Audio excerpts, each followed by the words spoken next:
உலகெங்கிலும் வாழும் தமிழ் உணர்வாளர்களுக்கு எமது அன்பார்ந்த வணக்கங்களை தெரிவித்து பகுத்துண்டு பல்லுயிரோம் முதல் நூலோர் தொகுத்தவற்றுள் எல்லாம் தலை இறந்தும் உயிர்வாழ்கள் வேண்டின் பறந்து கெடுக்க உலகேற்றியான் என்று 2000 ஆண்டுகளுக்கு முன்பு சமநீதி பேசிய சங்கத்தமிழ் இலக்கிய பூங்காவின் தலைவர் ஐயன் திருவள்ளுவரை தொழுது எங்கள் வாழ்வும் எங்கள் வளமும் மங்காத தமிழ் என்று சங்கே முழங்கு என்று முழங்கிய சங்கத்தமிழ் இலக்கிய பூங்காவின் செயலாளர் பாவேந்தர் பாரதிதாசனை வணங்கி இன்றைய பட்டிமன்றத்துக்குள் வரும். பட்டிமன்றம் என்ன ஒரு வேடிக்கையா இருக்கும். விவாதம் தங்களுடைய கருத்துக்களை முன்வைத்து பேசுவார்கள். பொதுவாகவே அது கொஞ்சம் காரசாரமா இருக்கும். ஆனா இன்னைக்கு கொடுத்திருக்க தலைப்பு இன்னும் கொஞ்சம் ஏற்கனவே அது காரமா இருக்கு. ஏற்கனவே காரமா இருக்க உணவு மேல கொஞ்சம் மிளகுத்தூளையும் தூவி சாப்பிட்டா எப்படி இருக்கும், அந்த மாதிரி இருக்கு இந்த பட்டிமன்றம். தமிழர்களுடைய மரபுகளை தொடர்ந்து வாழ்க்கையில குடும்பத்துல போற்றி பாதுகாப்பது யார்? ஆண்களா பெண்களா? இதான் கேள்வி. இதான் இந்த பட்டிமன்றோட தலைப்பு. உடனே நீங்க ஒரு கேள்வி என்கிட்ட கேட்டுறக்கூடாது. ஏங்க குடும்பம்னாலே ஆணும் பெண்ணும் சேர்ந்தது தானே, அப்புறம் குடும்பத்துல என்ன ஆணு பெண்ணுன்னு தனியா பிரிக்கிறீங்க? அது 2 பேரும் சேர்ந்தது தானே குடும்பம்ன்றது. வெறும் ஆண் மட்டும் குடும்பம் நடத்த முடியுமா, இல்ல வெறும் பெண் மட்டும் குடும்பம் நடத்த முடியுமான்னு கேள்வி கேட்காதீங்க. அவ்வளோ உள்ள போவாதீங்க. ஒரு குடும்பத்துல அடுத்தடுத்த தலைமுறைகள் வருகிறார்கள். அந்த தலைமுறை வாழ்ந்து கொண்டிருக்கிறார்கள். அவர்களிடையே இருக்கக்கூடிய அந்த வாழ்வியல் முறைகள்ல அதிகமாக இந்த தமிழர் மரபுகளை பின்பற்றி அதை போற்றி பாதுகாத்து இருப்பது ஆண்களா பெண்களா என்பது.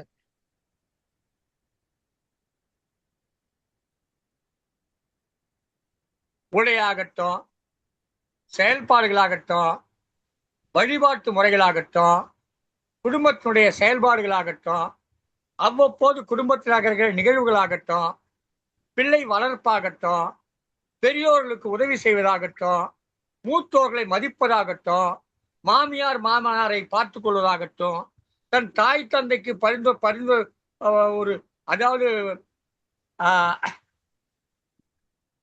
மனைவியினுடைய தாய் தந்தையருக்கு பரிந்து உதவுகிற கணவன்களாகட்டும், இப்படி பல வகையில இந்த குடும்பத்துல நிகழ்வுகள் இருக்கு. அதாவது எங்கெங்கெல்லாம் ஆண்கள் இந்த மரபுகளை தொடர்ந்து கடைபிடிக்கிறாங்க, எங்கெங்கெல்லாம் விட்டுட்டு இருக்காங்க. வள்ளுவர் அழகா சொல்றார். பெண்களுக்கான கடமையா விருந்தோம்புதல சொல்றார். செல்விருந்தோம்பி வருவிருந்து பார்த்திருப்பார், நல்விருந்து வானத்தவர்க்கு அப்படின்ற விருந்தோம்புதல் ஒரு கடமை இருக்கு. விருந்தோம்புதல் என்ன சொல்றா? நல்ல உணவு கொடுக்கறது, அது ஒரு அடிப்படையான ஒரு விஷயம்.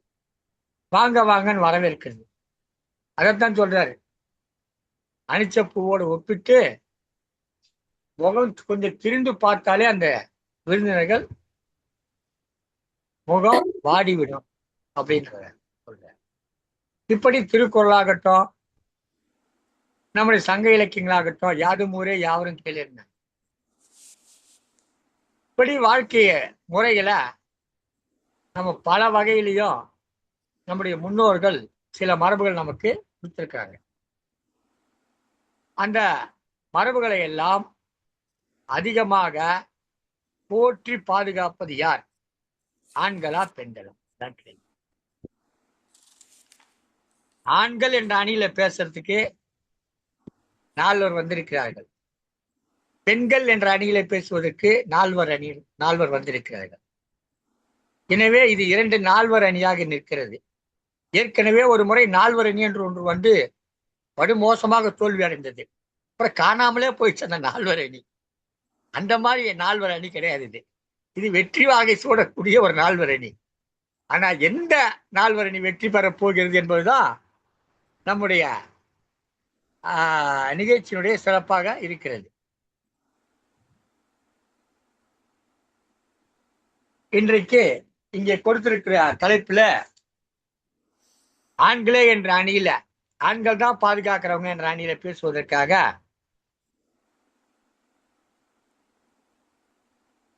வந்திருக்கக்கூடிய பேராசிரியர், கோயம்புத்தூரிலே பேராசிரியராக பணியாற்றிக் கொண்டிருக்கக்கூடிய திருக்குறள் விருது பெற்ற சக்திவேல் அவர்கள். அடுத்ததாக கவிஞர் இரா அரங்கநாதன் அவர்கள். அவரோடு பேசுவதற்காக இணைந்திருப்பவர் பெங்களூரிலிருந்து வருகை புரிந்திருக்கக்கூடிய முனைவர் சரளா புருஷோத்தமன் அவர்கள் மற்றும் திருமதி விஜயலட்சுமி கண்ணன் அவர்கள். பெண்கள் தாங்க பாதுகாக்கிறவங்க என்ற அணியில பேசுறதுக்காக இங்க இணைந்திருப்பவர்கள் திருமதி சுந்தரவல்லி கார்த்திகேயன் அவர்கள், டாக்டர் லதா மகேஸ்வரி அவர்கள் கோயம்புத்தூர் இணைந்திருக்கிறார்கள். மகேஸ்வரி, லதா மகேஸ்வரி, முனைவர் லதா மகேஸ்வரி. சுந்தரவல்லி கார்த்திகேயன் திருவனந்தபுரத்தில் இணைந்திருக்கிறார்கள். திருமதி வாகேஸ்வரி குமரி மாவட்டத்தில் இணைந்திருக்கிறார்கள். கவிஞர் சலீம் திருச்சிராப்பள்ளியிலிருந்து இணைந்திருக்கிறார். இப்படி இந்த பக்கம் 4 அந்த பக்கம் 4 இணைந்திருக்கிறார்கள். இந்த 4 நான் ஏற்கனவே சொன்னது போல இந்த 4 எல்லாம் வந்து அப்பர் சுந்தர சம்பந்தர் அந்த வரிசையில வர 4 தேர்ந்த புலமை உள்ளவர்கள். அவர்கள் தான் இன்றைக்கு இங்கே பேச வருகை கொண்டிருக்கிறார்கள். இவர்கள் எல்லாம் அழைத்து பேச வைத்து இவருடைய கருத்துக்களை எல்லாம் கேட்பதற்காக இந்த நிகழ்ச்சியை வலையொலி வழியாக உங்களுக்கெல்லாம் வழங்கிக் கொண்டிருக்கக்கூடிய திருக்குறள் தொண்டர் திருமதி சிவகாமி சண்முக சுந்தரம், மேலாண் இயக்குனர் சங்கத்தமிழ் தொலைக்காட்சி அவர்களுக்கும், இதை வானொலியிலே ஒளிபரப்புகிற பணியை தன்னுடைய முழுமுதற் பணியாக கொண்டு செவ்வனே செயலாற்றி கொண்டிருக்கக்கூடிய தமிழறி வானொலி இயக்குநர்கள் தமிழ்வேல் நயனை விஜயன் மற்றும் அவரது துணையறியார் தமிழ்ச்சுடர் சசிகலா நயனை விஜயன் ஆகியவர்களுக்கும் நம்முடைய வணக்கங்கள். இந்த நிகழ்ச்சி சிறப்புற அமைவதற்கு முழுமுதற் காரணமாக இருந்தவர் திருமதி சுந்தரவல்லி கார்த்திகேயன் அவர். இந்த பட்டிமன்றத்துக்கு ஒருங்கிணைப்பாளராக தொடர்ந்து நம்முடைய சங்கத்தமிழ் இலக்கிய பூங்காவிலே பல பட்டிமன்றங்கள் நடத்தி கொண்டிருப்பவர். அவர் இன்றைக்கு ஒரு அணியில நின்று பேச இருக்கிறார். எனவே எந்த அணி வெற்றி வாகை சூடப் போகிறது என்பது அந்த அணியினுடைய பேச்சாவுடைய வாகை சூடுவதற்கான வாய்ப்பு அந்த அணியுடைய பேச்சாவுடைய சொற்சாலங்களிலே இருக்கிறது, அவருடைய வாதங்களிலே இருக்கிறது. இந்த வாதங்கள் தான் வாகையை கொடுக்க போகுது சொல்லி பட்டிமன்றத்தை தொடங்குகிறேன். முதல்ல பொதுவா விட்டு கொடுக்கிற மனப்பான்மை உள்ள ஒரு பெண்கள், அதனால அவங்க எப்பவுமே விட்டு கொடுத்துருவாங்க, ஆண்களுக்கு விட்டு கொடுத்துட்றாங்க. அவங்க சார்பில் இந்த பட்டிமன்றத்தில் தொடக்க பேச்சாளராக இங்கே நம்மோடு பேச இணைந்திருக்கிறார் பேராசிரியர் சக்திவேல் அவர். கோயம்புத்தூரிலே பிஹெச்டி கல்லூரியில அவர் பேராசிரியராக பணியாற்றி கொண்டிருக்கிறார். திருக்குறள் தொண்டிலே தன்னை முழுமையாக ஈடுபடுத்திக் கொண்டிருக்கிறார். அத்தகையவர் இன்றைக்கு பேச வருகை கொண்டிருக்கிறார். வாருங்கள் என்று உங்களை வரவேற்கிறேன். முதற்கட்டமாக இந்த அணியினுடைய வாதத்தை தொடக்கி வைத்து பேசுமாறு அன்போடு அழைக்கிறேன். வாருங்கள் பேராசிரியர் சக்திவேல் அவர்களே. நன்றிங்க ஐயா. அனைவருக்கும் இனிய திருக்குறள் வணக்கம். சங்கத்தமிழ் இலக்கிய வழங்கும் அழகானது ஒரு பட்டிமன்றம். குடும்பங்களில் தமிழர் மரபுகளை இன்றும் பாதுகாப்பது ஆண்களா பெண்களா என்ற வகையில் அருமையான ஒரு பட்டிமன்ற தலைமை பொறுப்பேற்று இந்த தலைப்பை தேர்ந்தெடுத்ததற்கு முதலில் நன்றியை தெரிவித்துக் கொள்கின்றேன். நேரடியாகவே நான் களத்திற்கு வந்துவிடுகிறேன். அனைவருக்கும் மீண்டும் எனது நன்றியையும் வாழ்த்துக்களையும் தெரிவித்துக் கொள்கின்றேன். ஏனென்றால் குறிப்பிட்ட காலத்திற்குள் முடிக்க வேண்டும் என்பது ஐயாவுடைய திட்டம். அதை செயல்படுத்துவது ஆண்கள்.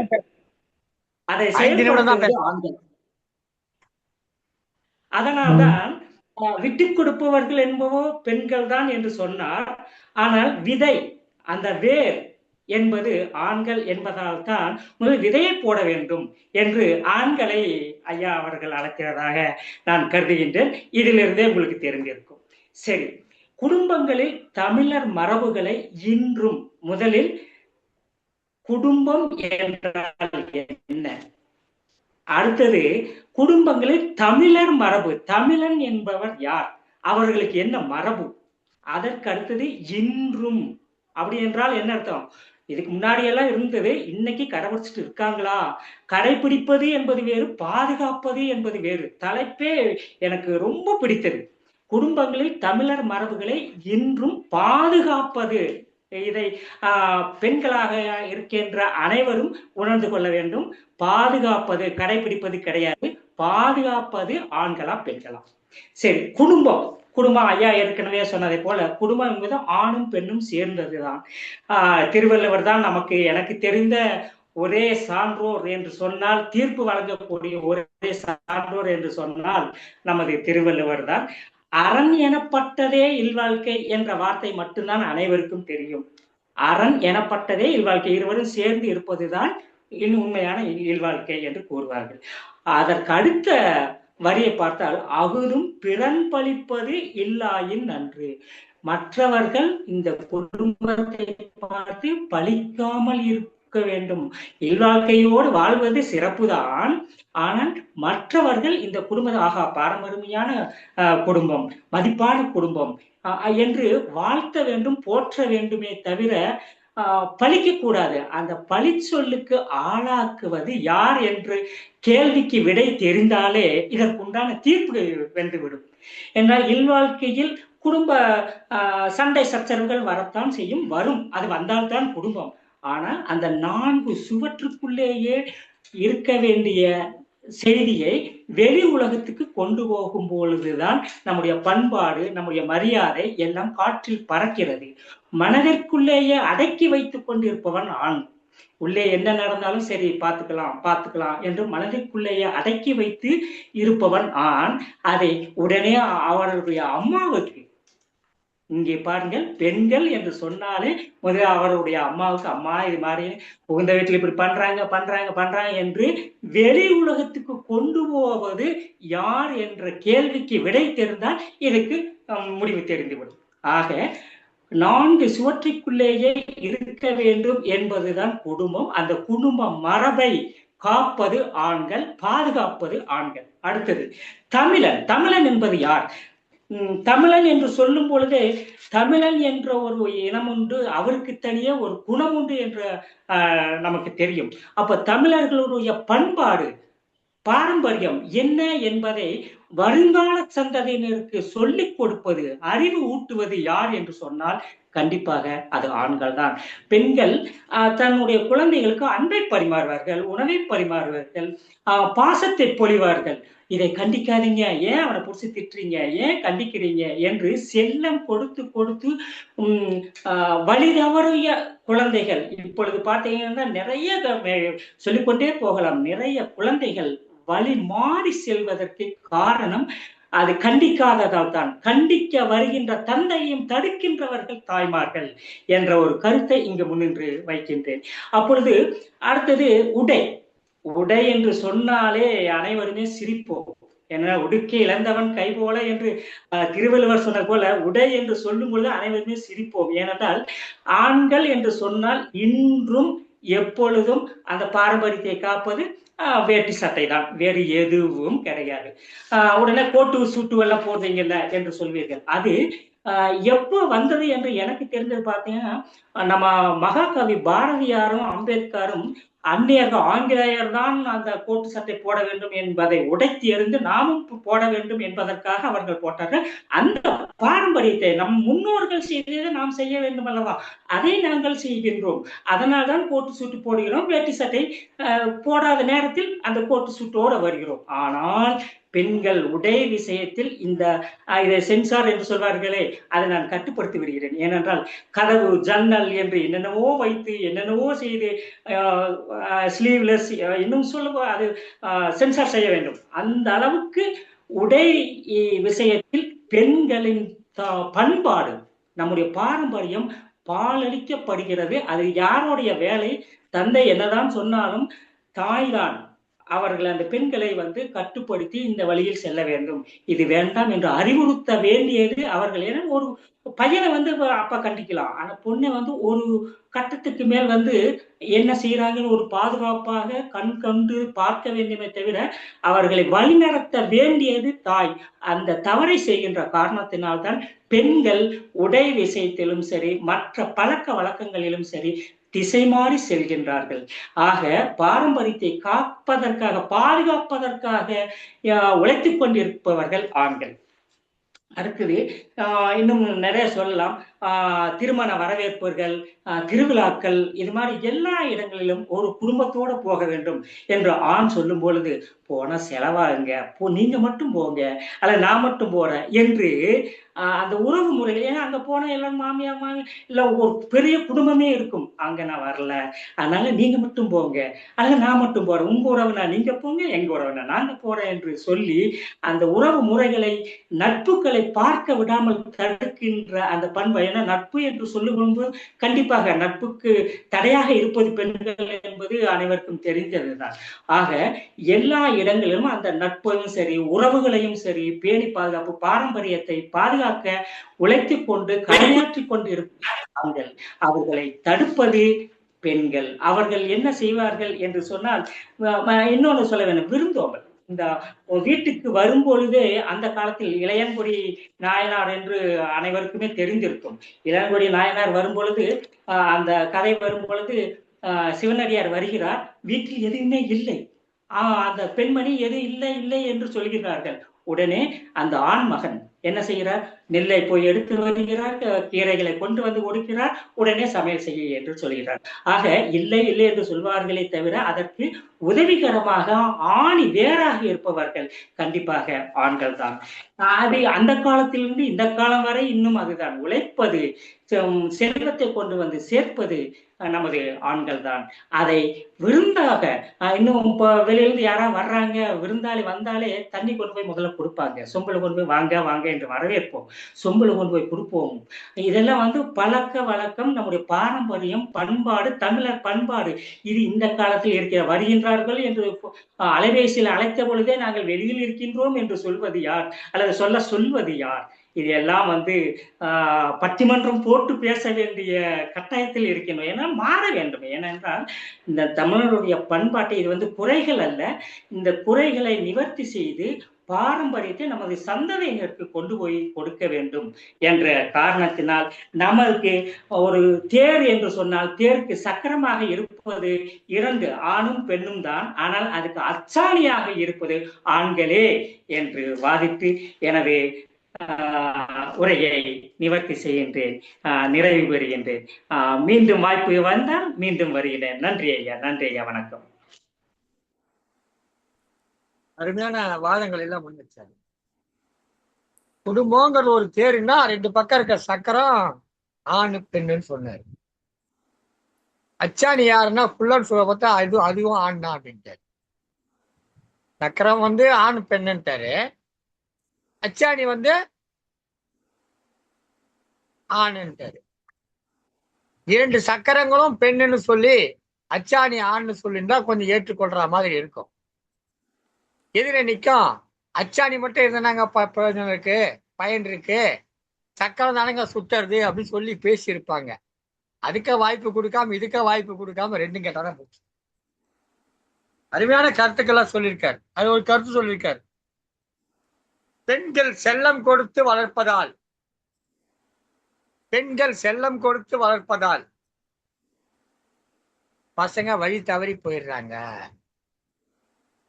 என்ன எங்க அம்மா செல்லமா தான் வளர்த்தாங்க, உங்களை உங்க அம்மா செல்லமா தான் வளர்த்தாங்க, நீங்க வழி தவறியா போயிட்டீங்க. நீங்க வழி தவறியா போயிட்டீங்க, நான் வழி தவறி போயிட்டேன் இல்லையே. நம்ம அம்மா செல்லம் கொடுத்தா வளர்த்தாங்க, இல்ல உங்களை வேண்டாம் விருப்பம் வளர்த்தாங்களா? என்ன செல்லம் கொடுத்தா வளர்த்தாங்க, உங்களையா செல்லமா தான் வளர்த்தாங்க, அப்ப வழி தவறியா போயிட்டீங்க. அம்மா செல்லம் கொடுத்து வளர்ப்பதற்கு வழி தவறி போறதுக்கு காரணம் அம்மா கிடையாது, பெண்கள் கிடையாது, அது ஆண்கள். அது ஆண்கள். அவன் வெளியில இருக்க நட்பு, அவன் கிடைக்கக்கூடிய ஆண் நட்பு தான் அவனுக்கு எடுத்து குடிச்சு வராங்குது. எந்த பெண் நட்பும் அவனை குடிக்க சொல்லி சொல்லாது. எந்த பெண்ணோ இப்ப தப்பான வழிக்கு போக சொல்லாங்க, அண்ணன் தான் சொல்லும். பரவாயில்ல, மகன் நிறைய கருத்துக்கள் சொல்லியிருக்கீங்க. ஐயா, அந்த வீடு வாசல் வாங்குற விஷயம் இருக்குல்ல, அதை பொறுத்தவரையில ஒரு குடும்பத்துல ஒரு வீடு வாங்குறாங்கன்னா அதற்கு அடிப்படை காரணம் ஆணா இருக்க மாட்டான், பெண்ணா தான் இருப்பாங்க. பெண்கள் தான் அந்த வீடு வாங்கணும்ன்ற எண்ணமும் சிந்தனை இருக்கும். நீங்க ஆண்கள் வந்து 10,000 20,000 ஊதியத்துக்கு கொண்டாந்து கொடுத்துருவீங்க, 50,000 கூட கொடுப்பீங்க, 1,00,000 கூட கொடுப்பீங்க. ஆனா அந்த வீட்டுக்கு வாடகை கொடுக்கறது அவங்களா இருப்பாங்க. அப்ப அந்த வாடகை தொகை போக மீதி தொகையில குடும்பம் நடத்த முடியாதனால இந்த கொடுக்கிற வாடகையை வைத்து நாம் ஏன் ஒரு சொந்தமாக வீடு வாங்கக்கூடாது என்கிற சிந்தனை அவர்களுக்கு இருக்குது. அந்த வீடு வாங்குற சிந்தனை இருக்கிறதுனால அவங்க வாசல் வைக்கிறாங்க, ஜன்னல் வைக்கிறாங்க, அலமாரி கூட வைப்பாங்க. அதெல்லாம் நீங்க கட்டுக்கூடாது. அடிப்படையிலேயே அவங்களுக்கு வீடு கட்டுற சிந்தனை இருக்கிறதுனால அவங்க வாசல், ஜன்னல், இன்னும் கொஞ்சம் அப்புறம் அலமாரி வைப்பாங்க, கிச்சன் கட்டுவாங்க, எல்லாம் பண்ணுவாங்க. அதெல்லாம் அது அவர்களுடைய உரிமை, அது அவர்களுடைய உரிமை. நாம கூட டி ஷர்ட் போட்டுக்கிறோம், பனியன் போட்டுக்கிறோம், விதவிதமா போட்டுக்கிறோம், கோட்டு சூட்லாம் போட்டுக்கிறோம். அது பரவாயில்லையா? நீங்க உடைய பத்தி சொன்னீங்கல்ல, அவங்க பக்கத்துல சில கருத்துக்கள் இருக்கு. இப்போ வந்து முக்கா பேண்ட், அரை பேண்ட், கால் பேண்ட் எல்லாம் போட்டு சுத்துறானுங்க. அன்னைக்கு தொடர வண்டியில பாக்குற எல்லாருமே அரை பேண்ட் போட்டு சுத்திக்கிட்டு இருக்காங்க. அந்த காலத்து ஒரு காலத்து அரைஞ்சாரிங்கெல்லாம் கொடுத்து போட்டு நாங்க இல்ல எங்களுக்கு 3000 ஓட்டு கேட்டோம். சிறப்பு, அருமையான கருத்துக்களை சொல்லியிருக்காரு. அடுத்தாக இந்த அணிக்கு எதிர்வாதம் வைப்பதற்காக இன்னொரு முனைவர் வருகிறார். இந்த பக்கம் ஒரு முனைவர்னா அந்த பக்கம் ஒரு முனைவரை போடணும்ல. அவங்களும் கோயம்புத்தூர் தான், இவரு கோயம்புத்தூர். அப்ப கோயம்புத்தூருக்கு பதில் யார் சொல்லணும்? கோயம்புத்தூர் தான் பதில் சொல்லணும். கோயம்புத்தூரை வந்து திருச்சியை வச்சியோ பெங்களூரை வச்சோலாம் அடிக்கக்கூடாது, கோயம்புத்தூரை வச்சே அடிக்கணும்ன்றக்காக இப்ப கோயம்புத்தூர்ல இணைந்திருக்கக்கூடிய முனைவர் லதா மகேஷ் அவர்கள் வருகிறார்கள். அந்த அணியினுடைய வாதத்தை தொடங்கி வைத்து பேசியால் வாருங்கள் அம்மா. அனைவருக்கும் முதற்கண் மாலை வணக்கத்தினை தெரிவித்துக் கொள்கிறேன். சங்கத்தமிழ் இலக்கிய பூங்காவின் நிறுவனர் நீலகண்டன் ஐயா அவர்களுக்கும் மற்றும் பட்டிமன்றத்தில் பங்கேற்கும் அனைவரையும் வாழ்த்தி வணங்குகிறேன். இப்பொழுது சக்திவேல் ஐயா நமக்கு குடும்பங்களில் தமிழர் மரபுகளை இன்றும் பாதுகாப்பது பெண்களே ஆண்களே என்று பேசினார். நான் பெண்களே என்ற அணியில் பேச வந்துள்ளேன். இல்லால் அகத்து இல்லாதது ஒன்றில்லை என்பது தமிழ்மொழி காட்டும் வாழ்வியல் நெறி. அதனால் ஒரு பெண் என்பவள் ஒரு வீட்டின் விளக்கு போல. அந்த விளக்கு நன்றாக இருந்தால் மட்டுமே தான் வீடு பிரகாசமாக இருக்கும். அதனால் குடும்பம் என்பது எப்படிங்க, ஒரு சிறு அழகுல தொடங்கி ஒட்டுமொத்த தமிழர் மரபையுமே சுமக்கக்கூடிய கண்ணாடியாக திகழ்வதுதான் குடும்பம். அந்த குடும்பத்துக்கு கண்ணாடி போடுறவங்க யாருங்க? பெண்கள் தான்.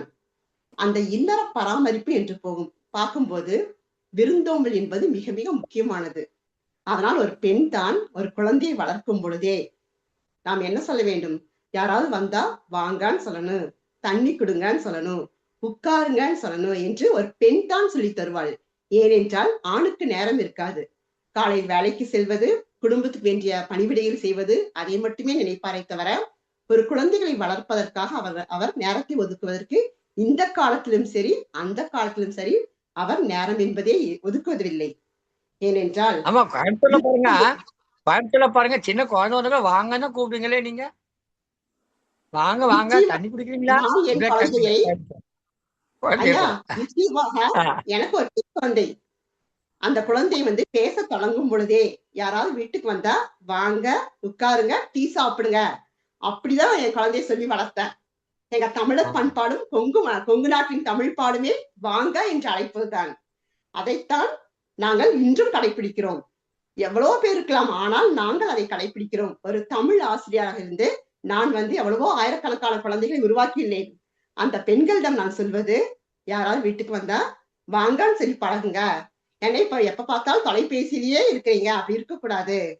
நீங்க என்ன வேலை செஞ்சாலும் வீட்டுக்கு வரங்க வாங்க என்பதுதான் விருந்தோம்பல் தான் நமது பண்பாடு என்பதை நான் விருந்தோம்பல் நடத்தும் பொழுதே அதை கற்பிப்பது என் தலையாய பண்பாகவே நான் கருதுவேன். அதைத்தான் வள்ளுவர் அன்றே சொன்னார், மோப்ப குழையும் அனிச்சம் முகம் திரிந்து நோக்க குழையும் விருந்து என்று. அதனால் விருந்தோம்பலை உபசரிப்பதில் முதன்மை பொறுப்பை பெண்களே இருக்கிறார்கள். அந்த காலத்தில் நாம் சிலப்பதிகாரத்தில் பார்த்திருக்கிறோம், கோவலன் இல்லாதால் கண்ணகி விருந்தோம்பல் என்ற பண்பை அவள் இழக்கிறாள் என்று வருத்தத்தோடு இளங்கோவடிகள் குறிப்பிட்டுள்ளார். அதனால் விருந்தோம்பலுக்கு ஒரு தாய் மட்டுமே தான் அக்குழந்தையை வளர்க்கும் போது விருந்தோம்பலுக்கு முக்கியத்துவம் தர வேண்டும் என்பதே என் வாதம். குழந்தை வளர்ப்பது என்பது நாம் என்ன சொல்லுவோம், அந்த காலத்தில் வள்ளுவர் சொல்லியிருக்காரு, என்ன சொல்றாருன்னா, ஈன்ற பொழுதின் பெரிதுவக்கும் தன் மகனை சான்றோன் என கேட்ட தாய். பெற்றெடுப்பதை காட்டிலும் ஒரு தாய்க்கு பிரசவவலி என்பது மிக மிக துன்பமானது. அதை காட்டிலும் அவள் என்ன செய்கிறாள், 10 மாதம் சுமந்து குழந்தையை பெற்றெடுக்கிறாள். பெற்றெடுப்பதோ நிற்கவில்லை, தன் குழந்தை வளரும் போது அவள் அனைவருமே பார்த்த அந்த குழந்தையை, இவன் நல்லவன், சான்றோர் அவையில் நன்கு பணிவுடன் இருக்கிறான், அன்பானவன், நன்கு கற்றவன் என்று பிறர் கூறும்படியாக அதை கேட்டால்தான் தாய் மகிழ்கிறாள். எதை காட்டு மகிழ்கிறாள்? ஈன்ற பொழுதை காட்டிலுமே மகிழ்பவள் தாய்தான். அதைத்தான் வள்ளுவர் சொல்கிறார். ஐயா சொல்கிறார், வள்ளுவத்தை சொன்னார் அரண் என்று. ஆனால் இங்க என்னங்க, ஈன்ற பொழுதை காட்டிலுமே பெரிதும் ஓப்பவள் தாய்த்தாள் என்பதே என் வாதமாகும். அதே போல அந்த காலத்தில் ஒரு குழந்தை ஆண் குழந்தையா இருந்தாலும், எவ்வளவு துன்பம் இருந்தாலும் ஆண் குழந்தையை பெற்றெடுப்பதை மிக சிறப்பாக கருதினார்கள். அதை கேட்டு தாய் மிகுந்த மகிழ்ச்சி அடைவாளாம். ஆனாலும் ஆண் குழந்தையாயினும் பெண் குழந்தையாயிருந்தும் அந்த குழந்தை நன்கு வளர்ப்பதற்கு மிகவும் பக்க பலமாக இருப்பது பெண் தான். ஏன் பெண் என்று சொல்கிறார் என்றால், நம்ம திருவிழாக்கள் வருகிறது, வழிபாடுகள் வருகிறது. அப்ப ஒவ்வொரு திருவிழாவின் பொழுதுமே நம்ம ஆன்மீக மரபுகளை எடுத்து சொல்கிறாள். அந்த காலத்தில் நம்ம அபிமன்யுவை கேட்டுக்கிறோம். அபிமன்யு வளரும் போது எப்படிங்க, கதைகளை கேட்டுதான் தாயின் வளர்ச்சியில் வளர்ந்தால். அதனால் தான் வீர அபிமன்யு என பெயர் பெற்றாங்க. அதனால் ஒரு குடும்பத்துல ஒரு ஆன்மீக மரபுகளாக எவ்வாறு இறைவனை வணங்க வேண்டும் என்பதையும் பல ஆன்மீக கருத்துக்களையும் ஒரு பெண் என்பவள் சொல்லிக் கொடுத்து வளர்க்கிறாள். அதனால் ஒரு குழந்தை நல்ல குழந்தையாக வளர்ப்பதற்கு மிகவும் உறுதுணையாக இருப்பது பெண் தான். அப்ப சிறு வயதிலேயே அவன் என்ன சொல்றா, கோயிலுக்கு போனா வழிபடுறா, வணங்குறா, யாராச்சும் பார்த்தா வாங்கான்னு கூப்பிடுறா, வணக்கம் தெரிவிக்கிறா. எல்லாமே ஒரு பெண் கையில் தான் இருக்கிறது. ஐயா சொன்னது போல ஒரு வீடு கட்டணும் என்றால் ஆண் வேலைக்கு போவா வருவாப்பி தவிர அந்த வீடு கட்டி நம்ம சொந்த வீட்டுல இருக்குங்கிற எண்ணம் அவளுக்கு வரவே வராது. ஒரு பெண் தான் சொல்லணும், வாடகை வீட்டுல இருக்கவே எவ்வளவு நாள் இருப்பது, குழந்தைகள் வாடகை வீட்டில் மிக பாதுகாப்பாக இருக்க முடியாது. பாதுகாப்பது என்பது எலி வலையானாலும் தன் வழியே என்பதை உணர்த்தி ஒரு சிறு வீடாவது கட்ட வேண்டும் என்று திட்டமிடுபவள் பெண் தான். அதே போல பெண் தாளாட்டும் போது என்ன தாளாட்டுறாள், தன் உறவு முறைகளை சொல்லி தாளாட்டுகிறாள். தாய்மாமன் இவ்வளவு சீர் கொண்டு வருவா, இவ்வளவு நமக்கு நன்மை செய்வா, உனக்கு மாமா இருக்கிறாங்க, அத்தை இருக்காங்க, தாத்தா இருக்காங்க, பாட்டி இருக்கா என்று தாளாட்டும் போதே என்ன பண்றா, அவ அந்த குழந்தையை வளர்க்கும் போதே உறவு முறைகளை சொல்லி நம் மரபை இன்றும் பாதுகாப்பவள் பெண் தான். அதே போல இவர் சொன்னாங்க, ஆடை என்பது நிச்சயமாக ஒரு பெண் பார்த்து குழந்தைகளுக்கு இந்த ஆடை அணிய வேண்டும், இப்படி மத்தவங்க பார்க்கும்போது நம்ம கண்ணியத்தோடு இருக்க வேண்டும் என்று ஒரு பெண் சொல்ல வேண்டும். எனக்கும் ஒரு பெண் மகள் தான். ஆனால் நான் என்ன செஞ்சேன், அந்த குழந்தையை பாரம்பரியத்தோடும் பணிவோடும் மரியாதையோடும் தான் வளர்த்தேன். மற்றவங்க எல்லாம் பார்க்கும்போது இந்த குழந்தை எவ்வளவு பணிவோடு இருக்கிறது, எவ்வளவு அன்போடு இருக்கிறது, பெரியோரை எவ்வாறு மதிக்கிறது என்பது அனைத்துமே இன்றுமே பெண்கள் கையில் தான் உள்ளது. ஆண்களுக்கு அதை கவனிக்க நிச்சயமாக நேரம் இல்லை. ஏதோ ஒரு சிலத்துல 100ல ஒருத்தர் இருக்கலாம், ஆனால் 199 பேர் என்னங்க, பெண்கள் தான் குழந்தைய ஒவ்வொரு பெண் நன்கு படிக்கிறாளா, யாரிடம் பழகிறாள், என்ன செய்கிறாள் என்று நுணுக்கமாக பார்ப்பது பெண். வீட்டு வேலை செய்தாலும் சரி, வேலைக்கு சென்றாலும் சரி, அனைத்து பராமரிப்பையும் கவனிப்பது ஒரு பெண் தான் என்று நான் ஆணித்தரமாக சொல்வேன். அதே போல நம் பாரம்பரியம் என்று பார்த்தால், பெண் குழந்தையா இருந்தால் வீட்டுல என்ன பண்ணணுங்க, காலையில எழுந்து வாசல் கிழிக்கணும், கோலம் போடணும், இறை வழிபாடு செய்யணும், யாராச்சும் வந்தா வாங்கான்னு தண்ணி குடிக்கணும் என்று பல பழக்க வழக்கங்களை பெண் தான் கற்றுக் கொடுக்கிறாள். ஆண் காலக்கெல்லாம் நேரம் இருக்காது, நீ காலையில எழுந்து வாசல் தெளி, கோலம் போட சொல்ல மாட்டாங்க. பெண் என்பவள் சொல்லித் தருவது அது நம் மரபாகும். நாம் அதை பாதுகாக்க வேண்டும். பெண் இல்லாவிட்டால் எதையுமே செய்ய முடியாது. அதே போல நாம் என்ன செய்யறோம், ஒரு கைவேலை செய்வேன் என்றால் பெண்களுக்கு இந்த கைவேலை என்பது நம் மரபாகும். அதே போல நீ கை வேலைப்பாடுகள் செய்ய வேண்டும், ஒரு தையல் இயந்திரத்துல நீ தேய்க்க வேண்டும் என்று பல விதமான விஷயங்களையும் அவள் சமையல் செய்தாலும் சரி, வீட்டை பராமரித்தாலும் சரி, நம் பண்பாட்டையும் நம் மரபையும் வளர்ப்பது பெண் தான் என்பதே நான் திட்டவட்டமாக கூறுகிறேன். அந்த காலத்துல நம்ம சங்ககால பெண் பார்த்திருக்கிறோம். அந்த பெண் ஒரே ஒண்ணு வீரத்தாய் என்ன செஞ்சா, போருக்கு செல்லும் போது தன் கணவனையும் மூத்த மகனையும் போரில் இழந்த பின் கூட தன் சிறு மகனுக்கு வாழ் கொடுத்து போர்க்களத்துக்கு அனுப்பினாலே, அதை நாம் இன்றும் பார்க்கிறோம். எங்கு பார்க்கிறோம், இக்காலத்தில் ஈழத்தில் நடந்த இனப்போர்ல தம் தந்தை, உடன் பிறந்தவர்கள், பிள்ளைகள், பெண்களையும் இழந்து தாங்களே போருக்கு செல்கிறார்கள். அப்ப யார் காரணம்? ஒரு பெண் வீர திருமகளா இருந்தாள் என்பதை இன்றும் நான் பார்க்க முடிகிறது. அதனால் குடும்பத்தில் தமிழர் மரபுகளை இன்றும் பாதுகாப்பது பெண்களே பெண்களே பெண்களே என்று கூறி என் வாதத்தை முடிவு செய்கிறேன். வாய்ப்பளித்த அனைவருக்கும் நன்றி. இடம் சார்கிறேன். வாழ்க வளமுடன். சிறப்பான சில வாதங்களை முன் வச்சாங்க. குறிப்பா ஈழத்து மக்களை பத்தி சொன்னாங்க. ஈழத்துல வாழக்கூடிய மக்கள் கணவன் மகனை எல்லாம் இழந்த போதும் மிச்சருக்கு உங்களை குடும்பத்தை காப்பாற்றுனது ஈழத்து பெண்மணி. இது அண்மை கால வரலாறு, அண்மையில் நடந்து வருவார். பெடியன் என்று சொல்லுவார். இளைஞனா ஒரு 16 வயசு 17 வயசு பசங்களை பெடியன் என்று சொல்லுவார். அந்த மாதிரி பசங்களை ராணுவம் கூட்டிட்டு போவோம். அவங்க என்ன ஆனாங்க, ஏதானாங்க, சிறையில் இருக்காங்களா, கொண்டுட்டாங்களான்னு தகவலே தெரியாது. இன்னைக்குதான் பல இடங்களில் தோண்டி எடுக்கிற போது பிள்ளைகளுடைய சிறுவர்களுடைய காணாமல் போனவர்கள் பட்டியல் சேர்த்து. ஆனாலும் அந்த குடும்பத்தை இந்த அளவும் பாதுகாத்துட்டு இருக்கிறது பெண்கள் தான் என்று நெகிழ்ச்சியான ஒரு செய்தியை சொன்னாங்க. எலி வேலையானாலும் தனி வாழ வேணும் என்ற கருத்து பெண்களுக்கு தன்னுடைய குடும்பம் நிலைத்து நிற்பதற்கு ஆதாரமான 3 விடயங்கள்: இருக்க இடம், உடுக்க உடை, உண்ண உணவு. இது 3 ரொம்ப அவசிய தேவை. இந்த உண்ண உணவு, உடுக்க உடை ஓரளவுக்கு அவங்க கடினமாக உழைத்தால் கிடைத்துவிடும். ஆனால் இருக்க வீடு என்பது அப்படி கிடையாது. அது மிக பெரும் தொகையை செலவு செய்ய வேண்டும். அதற்கான முன் தயாரிப்பு எடுத்துக்கொண்டு செய்பவள் பெண் தான், அந்த சிந்தனை உள்ளவள் என்று அழகாக சொன்னாங்க. அபிமன்யு கதையை பத்தி சொன்னாங்க. பிரகலாதன் கதை ஒன்று இருக்குல்ல, நான் பெருசா அந்த புராண கதைகளை ஏற்றுக்கொள்வதில்லை, இருந்தாலும் பிரகலாதன் கதை ஒன்று. தன்னுடைய தாய் தன்னுடைய குழந்தைக்கு, வயிற்றுல இருக்கிற குழந்தைக்கே சொல்லி கொடுக்குறாங்க. அந்த குழந்தை கேட்டுக்குது என்ற செய்தி எல்லாம். இந்த விருந்தோம்புதல்ன்ற கலை பெண்களுக்குத்தான் இருக்குது. அது அவளுக்கு இருப்பது மட்டுமல்ல, அதை தன்னுடைய மகளுக்கும் மகனுக்கும் பிள்ளைகளுக்கும் சொல்லி கொடுக்குறாங்க. அந்த விருந்தோம்புதல் என்கிற அந்த மரபை அடுத்த தலைமுறைக்கு கொண்டு செல்பவர்கள் பெண்கள் தான் என்று தனது ஆணித்தரமான கருத்தை இங்கே வைத்திருக்கிறாங்க. பொதுவாக ஒரு கருத்து சொல்ற, சம்பளம் வாங்கினா அதுல ஒரு தொகையை ஒதுக்கிப்பாங்க ஆண்கள். சம்பளம் வாங்கினா அதுல ஒரு தொகையை ஒதுக்கிப்பாங்க ஆண்கள். ஒரு 30,000 ரூபாய் சம்பளம் வாங்கினா ஒரு 500 1000 ஒதுக்கி வச்சிருவாங்க. அது எதுக்குன்னு சொன்னா அவங்க செலவுக்காக. ஆனா பெண்கள் கொடுக்கக்கூடிய தொகை இருக்குல்ல, அதில் அவங்களும் ஒரு தொகையை ஒதுக்கி வைப்பாங்க. அவங்க கிட்ட கொடுக்கக்கூடிய தொகையில செலவு போக ஒரு தொகையை எப்பவுமே பத்திரப்படுத்தி வச்சுட்டு. ஆனா அது எதுக்காக தெரியுங்களா? செலவுக்காக இல்ல, சேமிப்புக்காக. இந்த 2 பேருடைய அந்த தொகையை ஒதுக்கறதுல கூட வேறுபாடு பார்த்தீங்கன்னா, அவங்க சேமிப்பு, இவங்க செலவு. அதை பத்தி நம்ம பின்னாடி பேசுவோம்.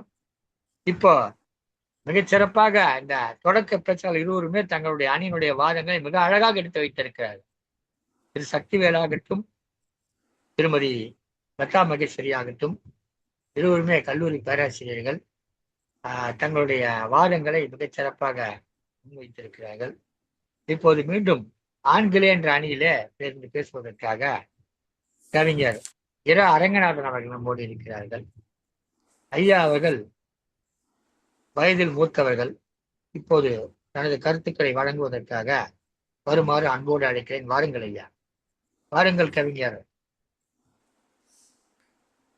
சங்கத்தமிழ் இலக்கிய பூங்கா நடத்தும் இந்த பட்டிமன்ற நிகழ்விலே பங்கெடுப்பதில் பெருமகிழ்ச்சி அடைகிறேன். இந்த இனிய மாலை வேளையிலே உங்களுக்கு சங்கத்தமிழ் இலக்கிய பூங்கா நடத்தும் இந்த பட்டிமன்ற நிகழ்வில் பங்கேற்கும் இரு அணிகளுக்கும் என்னுடைய வணக்கத்தை தெரிவித்துக் கொள்கிறேன். நான் குடும்பங்களில் தமிழர் மரபுகளை பெரிதும் போற்றுபவர். ஆண்களே, கட்டி காப்பது ஆண்களே என்ற தலைப்பில் உங்களிடையே பேச வந்துள்ளேன். தெரியுதாங்க?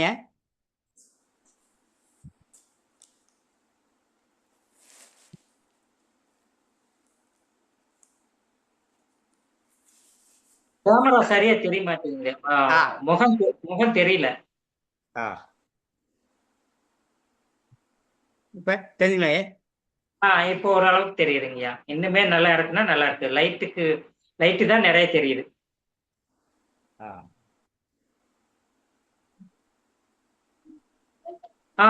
இப்ப அருமையா இருக்குங்கய்யா. சரிங்க. தாயிற் சிறந்ததொரு குணம் இல்லை, தந்தை சொல் மிக்க மந்திரம் இல்லை. ஆகவே தமிழ்த்தாயை வணங்கி, என் தந்தையை வணங்கி என் நிகழ்வை தொடங்குகிறேன்.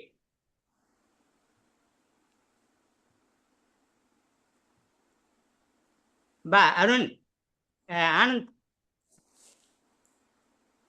ஆனந்தே,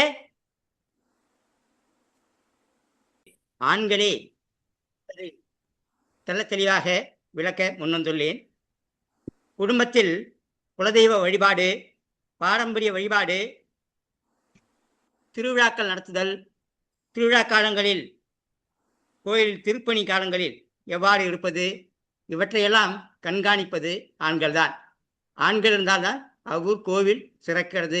கோயில் பணிகளில் மிகவும் முன்னோடியாக திகழ்பவர்கள் ஆண்களே. அடுத்ததாக, யாரும் ஒரு குடும்பத்திலிருந்து விசாரிக்கும் பொழுது யார் மகன், யார் பெற்ற பிள்ளை என்று கேட்கும்போது அங்கு ஆண் வாரிசு தான் முக்கிய இடம் பெறுகிறது. இன்னாருடைய மகன் என்றுதான் நாம் அடையாளம் காட்டப்படுகிறோம். தமிழ் மரபில் குடும்ப பேரு, கோத்திரம், சொத்து வழி மரபுகள், இது பற்றியெல்லாம் முக்கியத்துவம் தரது ஆண்கள் தான். ஆண்கள் இல்லைன்னா எந்த விழாவோ எந்த சடங்குகளோ சம்பிரதாயமோ சிறப்புற அமையாது. நிகழும், இருந்தாலும் ஆண்கள் தான் அதை சிறப்புற செய்கிறார்கள். அடுத்ததாக, ஊர் பஞ்சாயத்தா, சமூக விழாவா, பாரம்பரிய தொழிலா, இவற்றை குடும்பத்துக்கு வெளியே கொண்டு செல்பவர்களும் ஆண்கள் தான். ஆண்கள் தான் இந்த விழாக்கள்லாம் முக்கியத்துவம் கொடுத்து செய்கிறார். திருக்குறள்ல கூட சொல்லிருக்கார், இல்லறம் அல்லது நல்லறம் அன்று. ஆகவே இல்லறத்தில் இருந்து கொண்டு இல்லறத்தின் கட்டமைப்புக்கும் முடிவுக்கும் மற்ற எல்லாத்துக்குமே ஆணே இல்லறத்திற்கும் பொறுப்பாக இருக்கின்றார். விருந்து உபசரித்தல் பற்றி அம்மையார் சொன்னார்கள். விருந்து உபசரித்தல் ஆண்கள் தான் அந்த விருந்து உபசரிப்பில் கூட முக்கியத்துவம் பெறுறாங்க. ஏன்னா ஒருத்தரை விருந்தில் நம்ம அழைத்து போகும்போது அங்கிட எப்படி பேசுகிறாங்க, எப்படி உபசரிக்கிறாங்க, மோப்பக்குறையும் அனிச்சம் அப்படின்னு சொல்கிறதெல்லாம் சரிதான். ஆனால் இங்கே ஒப்புடன் முகமலர்ந்து உபசரித்து உண்மை பேசி கப்பிய பசினோடு கடும்பசி ஆகுந்தானே என்று முடியக்கூடிய அந்த வெண்பாவில் அழகாக சொல்லியிருக்காங்க. உபசரித்து பாராட்டி உணவு அளிக்க பெண்களால் முடியும்.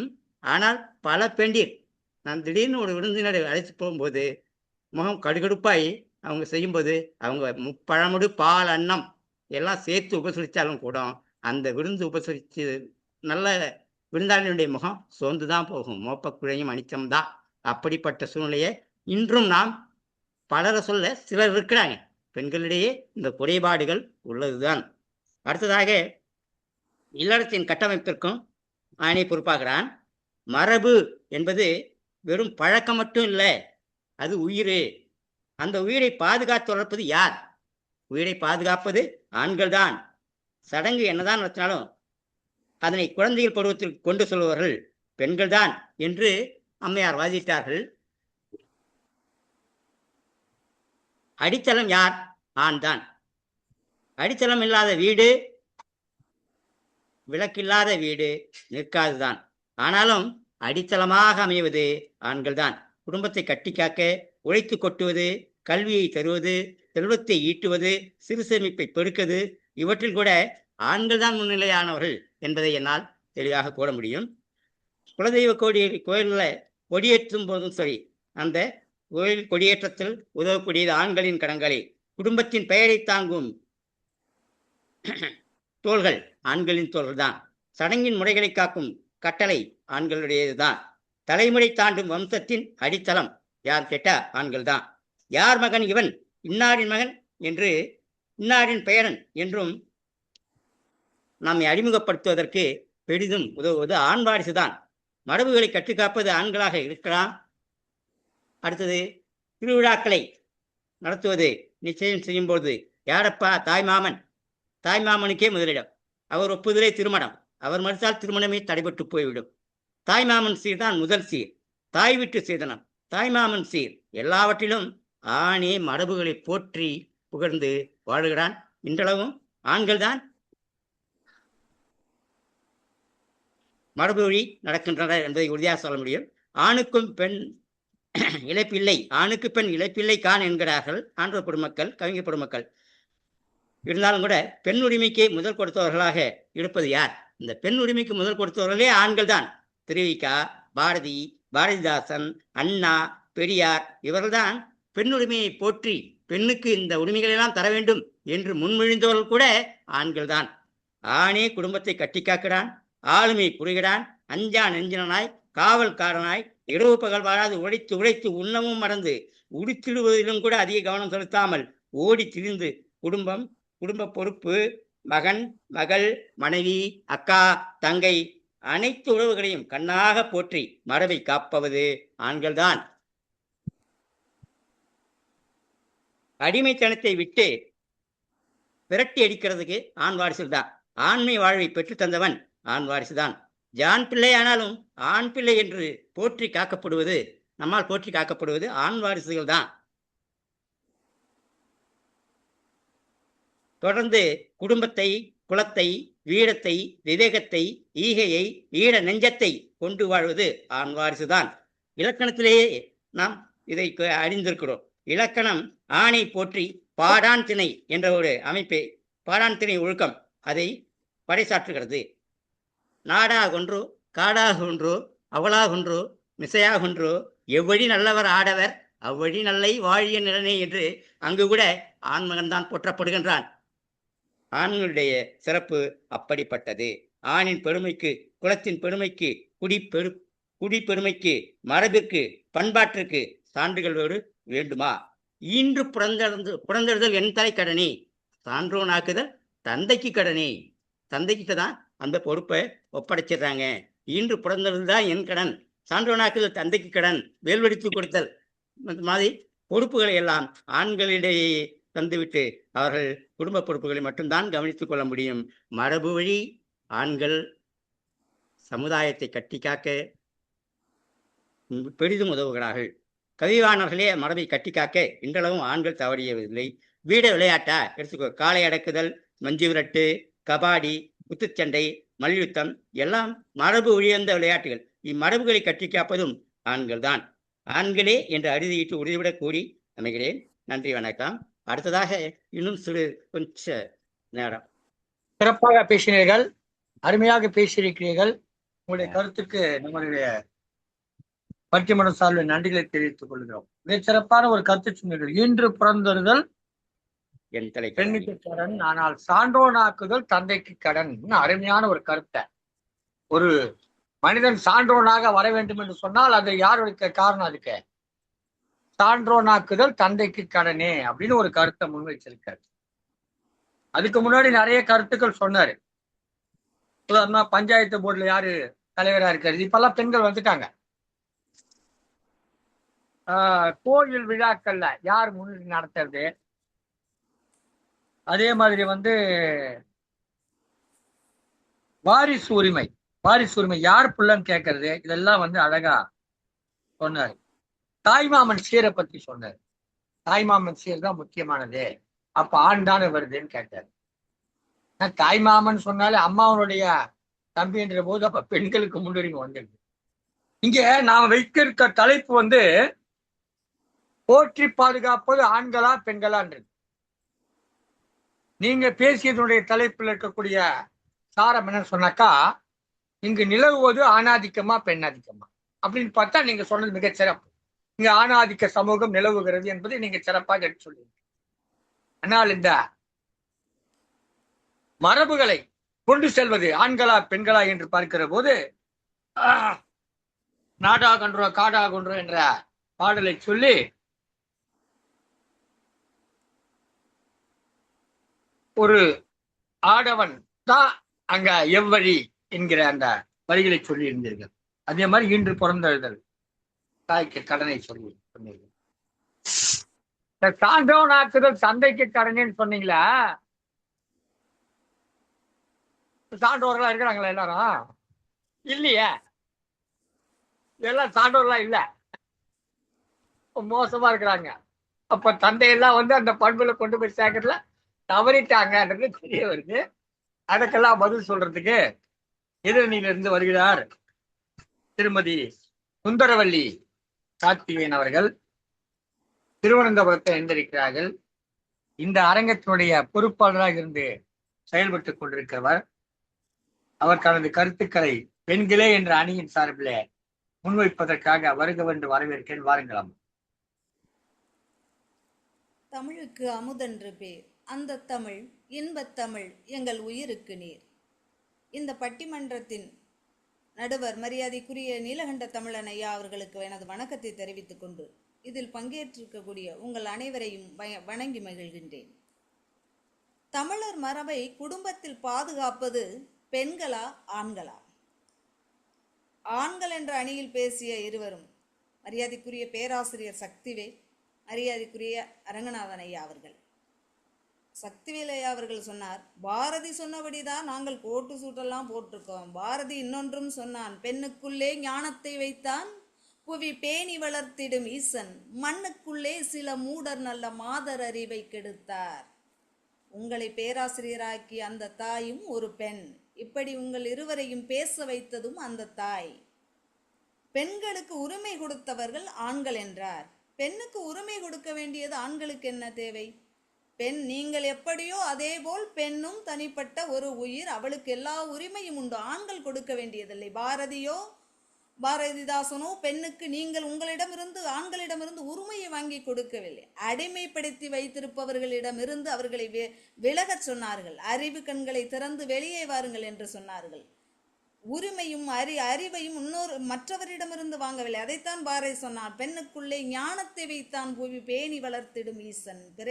பிறக்கும் போதே ஞானத்தோடு பிறந்தவர்கள் பெண்கள் என்றான் பாரதி. பாரதி என்ன, பெண்களை விடுதலை, அவர்களிடம் அடிமை தலையிலிருந்து வெளியில வாங்க அப்படின்னு தான் சொன்னா. யாரிடமும் உரிமையும் அறிவையும் நாங்கள் கடனாக பெறுவதற்காக பிறவி எடுத்தவர்கள் அல்ல. உங்களை இத்தனை தூரம் பேச துணிச்சலோடு பேச வைத்த அந்த தாய் எவ்வளவு அறிவானவர்களாக இருந்திருக்க வேண்டும். மரபு என்பது ஏட்டிலோ சுவற்றிலோ எழுதி வைப்பதல்ல. அது ஒரு தலைமுறையிடமிருந்து மற்றொரு தலைமுறைக்கு கடத்தப்பட வேண்டிய ஒன்று. அதை மிகவும் நேர்த்தியாக செய்யக்கூடிய இயக்குனர்கள் நம்முடைய பெண்கள். பெண்கள் ஒரு குழந்தை ஒரு வீட்டில் பிறக்கும் பொழுது அந்த பிறந்த குழந்தையிடமிருந்தே தன்னுடைய மொழியை வளர்க்க தொடங்குகிறாள். தன்னுடைய தாலாட்டின் மூலம்.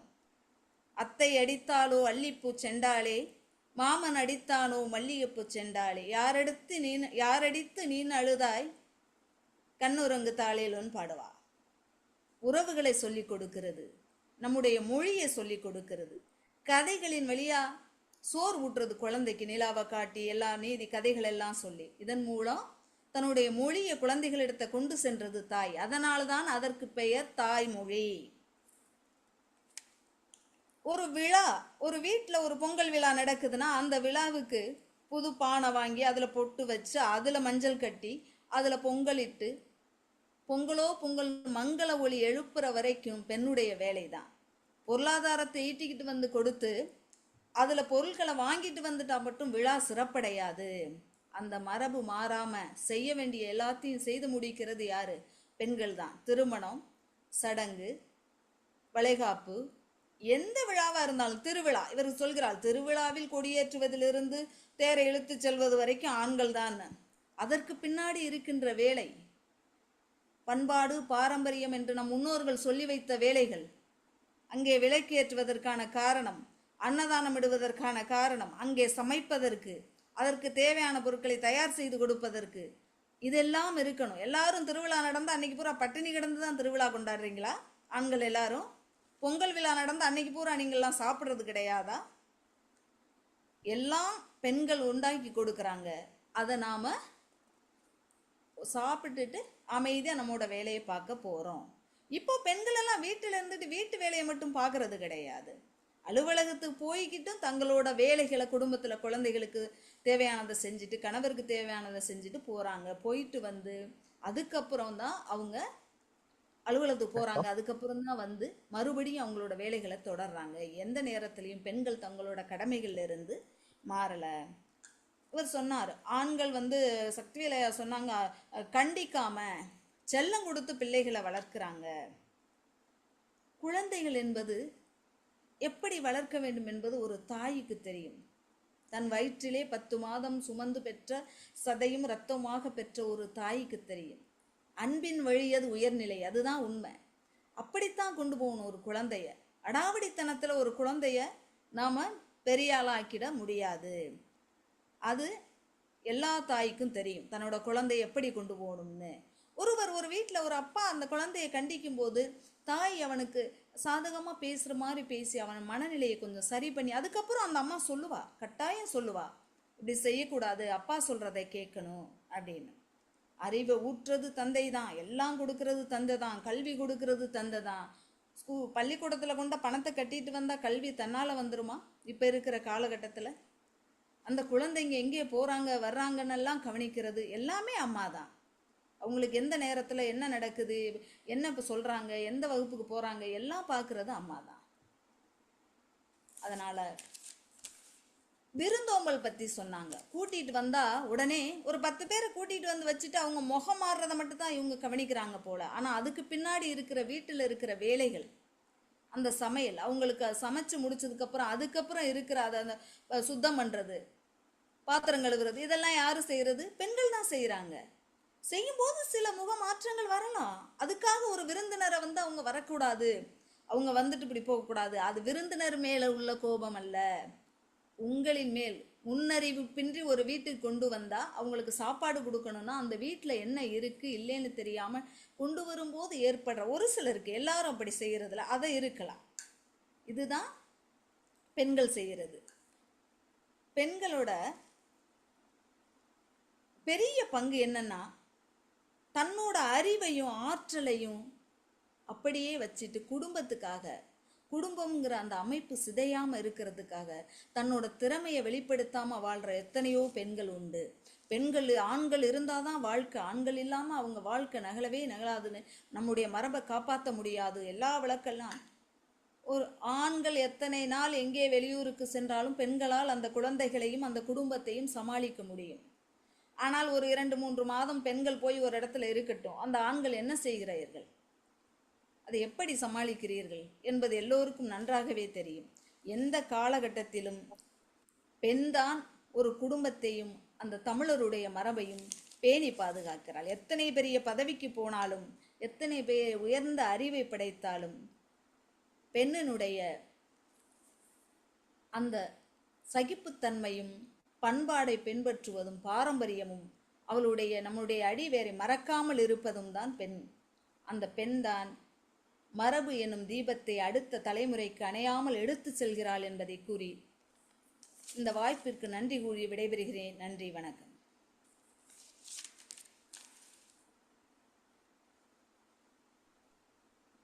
கோயிலுக்கு நீங்க கொடி ஏத்தினீங்கன்னா போதுமா, வயிற்றுக்கு யார் சோறு போடுறதுன்னு கேட்டாங்க.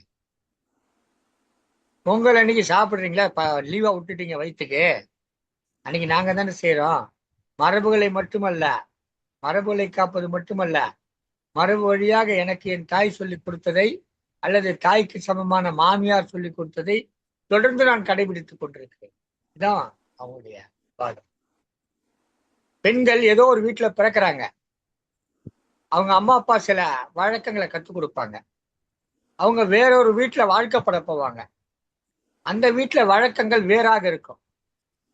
ரொம்ப குறுகிய காலத்து அந்த வழக்கங்களை கத்துக்கிட்டு இவங்க அதுக்கு ஏத்த மாதிரி மாறி அந்த குடும்பத்து பெண்ணாக மாறி அந்த குடும்பத்துடைய மரபுகளை அந்த பிள்ளைகளுக்கு கொண்டு போவாங்க. தங்களுடைய குடும்பத்து மரபுகளை அல்ல, அந்த குடும்பத்துடைய மரபுகளை கொண்டு போவாங்க. இது எவ்வளவு கடினமான ஒரு வேலை பாருங்க.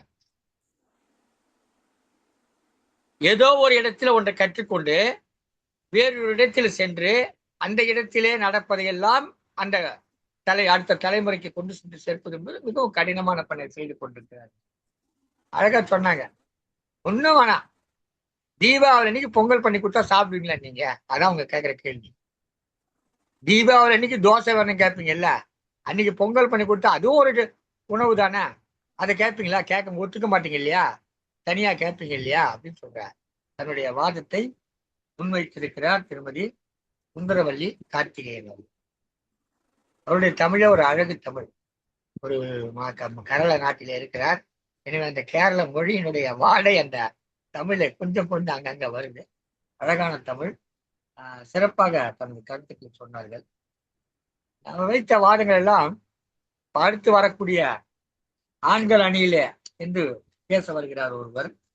அவர் பேசுவதற்கு என்ன பதில் சொல்ல போகிறார் தெரியாத அளவுக்கு, பதில் சொல்ல முடியாத அளவுக்கு சில வாதங்களை முன்வைத்து இருக்கிறார் திருமதி சுந்தரவல்லி அவர்கள். இந்த எதிரணியிலிருந்து பேச நம்மோடு இணைந்திருக்கிறார் திருமதி சரளா புருஷோத்தமன் அவர்கள். பெங்களூரிலிருந்து வந்திருக்கிறார்.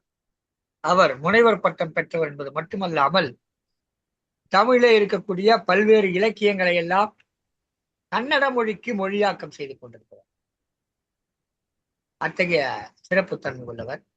அவர் இங்கே பெங்களூரிலிருந்து வந்து, அது வேறொரு மாநிலம், அந்த மாநிலத்துக்கு போய் அந்த கலாச்சாரத்தை ஏற்றுக்கொண்டு வாழ்ந்து கொண்டிருக்கிறார். இந்த ஊர்ல நாங்க போய் அந்த மாதிரி ஆயிட்டார். ஆனாலும் தமிழர் மரபுகளை எப்படி தொடர்ந்து கட்டி காத்து அடுத்த தலைமுறைக்கு கொண்டு சேர்த்து இந்த குடும்பத்துல இந்த மரபுகளை எப்படி பாதுகாப்பது என்பதை எடுத்து சொல்வதற்காகவும், அதுல குறிப்பா பெண்கள் தான் மன்னிக்கணும், ஆண்கள் தான் அந்த இடத்த செயல்படுத்திக்கிட்டு இருக்காங்க என்பதை சொல்வதற்கும் வந்திருக்கிறாங்க. ஏற்கனவே 2 பேர் ஆண்கள் அணியிலே ஆண்கள் பேசினார்கள். அவர்களுக்கு ஆதரவாக ஒரு பெண் பேச வந்திருக்கிறார். வாருங்கள் முனைவர் சரளா புருஷோத்தமன் அவர்களே, உங்களுடைய வாதங்களை முன்வைக்குமாறு அன்போடு அழைக்கிறேன். பாருங்கள். தங்க தமிழ் இலக்கிய பூங்கா ஐயா பாரதி சுடர் ஐயா அவர்களுக்கு பணிவான வணக்கங்கள். இன்றைய தலைப்பு ஐயா அவர்கள் கூறியதை போல பட்டிமன்றமா அல்லது வாத விவாத மேடையா என்பதை இதுவரை நாம் அறிந்து கொண்டுள்ளோம். அம்மையார் அவர்கள் குறிப்பிட்டார்கள், நான் சுருக்கமாகவும் எளிமையாகவும் கூறிவிடுகிறேன். அம்மையார் அவர்கள் கூறிவிட்டார்கள், பெண்கள் அலுவலகத்திற்கு என்று செல்ல தொடங்கினார்களோ இன்று ஆண்கள் அடுக்கலைக்குள் நுழைந்து விட்டார்கள். இன்றைய நிலையில் ஆண்கள் சரிசமமாக பெண்கள் வேலைக்கு செல்ல வேண்டும் என்று விரும்பும் ஆண்கள் சரிசமமாக வேலையை பகிர்ந்து கொள்கின்றார்கள் இன்றைய நிலையில். அதே நேரத்தில் பொருள் அளித்து விட்டால் மட்டும் போதுமா, மீதி வேலைகளை பணிகளை செய்வது யார் என்று கேட்கின்றார்கள். பொருள் இல்லை என்றால் பொருளே எல்லாவற்றுக்கும் ஆதாரம். ஒரு சிறந்த ஆண்மகன், நடத்தையுடைய சிறந்த ஆண்மகன் தன்னுடைய மரபை பேணி காக்க வழிவகுக்கின்றான். தாயுமானவன் என்ற ஒரு ஆணைத்தான் குறிப்பிட்டுள்ளார்கள். மேலும் தென்புலத்தார் தெய்வம் விருந்தொக்கள் தான் என்றாங்க ஐம்புலத்தார் ஓம்பல் தலை என்று குறிப்பிடும் திருக்குறளில் வாழ்ந்து மறைந்தோரை நினைவு கூர்தல், வாழ்வாங்கு வாழ்வாரை போற்றுதல், விருந்தோம்பல், சுற்றம் பேணல் ஆகிய கடமைகளை நிறைவேற்ற தன்னை நினைப்படுத்திக் கொள்ளல், வழி வழி வரல். இதனை செய்வது, இதற்கு வழிநடத்தி கொடுப்பதும் ஒரு ஆண்மகனே, ஒரு ஆண் இனமே என்று நான் கூற விரும்புகின்றேன். ஒரு இல்வாழ்வானின் கடமை குறிப்பிடப்படுகின்றது. பெற்றோர், வாழ்க்கை துணை, குழந்தைகள் என இயற்கையாக அமைந்திடும் மூவர்க்கும் துணையாக இருப்பவன் தலைவன் ஒருவனே. அத்தலைவன் என்பவன் ஆண். மேலும் நம்முடைய தமிழர் மரபில் ஆண்மகனே தலைமகன், வீட்டிற்கு தலைவன் என்று குறிப்பிடப்படுகின்றன. இன்றைய நிலையிலும் அம்மையாரும் சரி, முதலில் பேசியவர்களும் சரி, இங்கு தமிழர் மரபு எனும் பொழுது அந்த பண்பாடு என்கின்ற நிலையை நாம் கண்ணுற வேண்டுகிறேன். நாம் எத்தனை அளவு உயர்ந்த படிப்பை படித்திருந்தாலும், கல்வி கற்றிருந்தாலும், எத்தகைய உயர் பணியில் இருந்தாலும் நாம் கட்டுப்பட்டுள்ளோம் என்பதை விட நாம் கடமைப்பட்டுள்ளோம். தந்தைக்கு கடமைப்பட்டுள்ளோம், கணவனுக்கு கட்டுப்பட்டுள்ளோம், கடமைப்பட்டுள்ளோம், இந்த அடுத்த தலைமுறையான மகன் வழிக்கும் நாம் செய்துவிட்டு தான் செய்கின்றோம். எந்த ஒரு செயலையும் நாம் பின்னால் நிற்கிறோம் என்று கூறவில்லை. அவர்கள் ஒரு வழிகாட்டுதல். எங்கு சென்றிருந்தாலும் நம் மனம் அலைப்பாய்கின்றது, வீட்டுக்கு வந்து விட்டோமா என்று கேட்கின்றோம். அம்மையார் அவர்கள் குறிப்பிட்டது போல் பெண்களின் கடமை உள்ளது, அதை போல் ஆண்களும் அதனை செய்கின்றார்கள் என்பதையும் ஏற்க வேண்டுகின்றேன். ஒரு பெண் மட்டுமே செய்வதில், ஒரு தாயார் மட்டுமே செய்வதில்லை, ஒரு தந்தையும் செய்கின்றான். உடையை பற்றி பேசினார்கள். உடையை பற்றி பேசும் பொழுது ஒரு பெண் பார்க்கும் பார்வையை விட ஒரு ஆணின் பார்வை முக்கியமானது. ஆடை அணிவதாக இருக்கட்டும், அந்த நிலையில் ஒரு தந்தையானவன் தன் மகளுக்கோ மகனுக்கோ, முக்கியமாக மகளுக்கு எவ்வாறு ஆடை அணிந்து செல்ல வேண்டும் என்று கூறிவிடின் அந்த பெண் அதனை பின்பற்றினால் எத்தகைய தவறுகளும் நேர்வதற்கு வாய்ப்பு இல்லை. பிற நம் ஆடை அலங்காரத்தை பற்றி பேசுவதற்கும் வாய்ப்பில்லை. மேலும் விழாக்கள் பற்றியும் வழிபாடுகள் பற்றியும் பேசினார்கள். விழாக்கள் வழிபாடுகள் என்கின்ற நிலையில் ஒரு ஆண்மகன் அக்குடும்பத்தில் கடவுள் வழிபாட்டில் நம்பிக்கை இல்லாதவனாக இருந்தால் அந்த பெண்ணானவள் முழு மனதுடன் அச்செயல்பாட்டில் ஈடுபடுகின்றார்களா என்பது இல்லை. ஒரு பயம் கலந்த வழிபாட்டிலேயே ஈடுபடுகின்றார்கள். ஆனால் ஒரு ஆணின் துணையுடன், ஆணின் வழிகாட்டுதல் அவனுடன் ஒத்து போகின்ற நிலையில் செய்கின்ற விழாக்களும் வழிபாடுகளும் மன நிறைவை தருகின்றன. பெரும்பாலான குடும்பங்களில் இன்றளவிலும் அது நிகழ்ந்து வருகின்றது. மேலும் அதை போலவே தாய்மாமன் பற்றி பேசினார்கள். ஐயா அவர்களும் குறிப்பிட்டார்கள், தாயார் வழியில் வந்தவர்களை தாய்மாமன் என்று. இல்லை, அங்கு ஆணிற்கு முன்னுரிமை இல்லை. தாயின் கடமையை விட அதிகமான கடமையை கொண்டவன் தாய்மாமன். தாயினும் மேலானவன் என்பதை தாய்மாமன் சீர் என்று இல்லை, எல்லாவற்றிலும் தாய்மாமன் இங்கு தமிழர் மரபில் முக்கிய பங்காக ஒரு ஆணை குறிப்பிடுகின்றார்கள். மேலும் வயிற்றில் சுமந்தோம் என்று கூறுகின்றோம். தோளில் சுமப்பவன் தந்தை. 10 மாதம் மட்டுமே தாயானவள் வயிற்றில் சுமக்கின்றார். ஆனால் தோளில் சுமப்பவன் தந்தை. அந்த குழந்தைக்கு தந்தை மகற்காற்றும் நன்றி அவையத்து முந்தியிருப்ப செயல், சாதாரணமாக அல்ல, அவையத்து முந்தியிருப்ப செயல். கல்வி அளிக்க வேண்டிய அவன் ஒழுக்கமற்ற நிலையில் மட்டுமே பெண்ணின் பங்கு அங்கு மேலோங்குகின்றது. ஒழுக்கமான தந்தையை பெற்றவன், ஒழுக்கமான சகோதரனை பெற்றவள், ஒழுக்கமான மகனை பெற்றவள் பங்கு அங்கு குறைகின்றது. அவளின் உழைப்பு அங்கு மிகவும் வெகுவாக குறைகின்றது என்பது என்னுடைய கருத்தாக இங்கு பதிவிட விரும்புகின்றேன். மேலும் ஒரே நிமிடம்,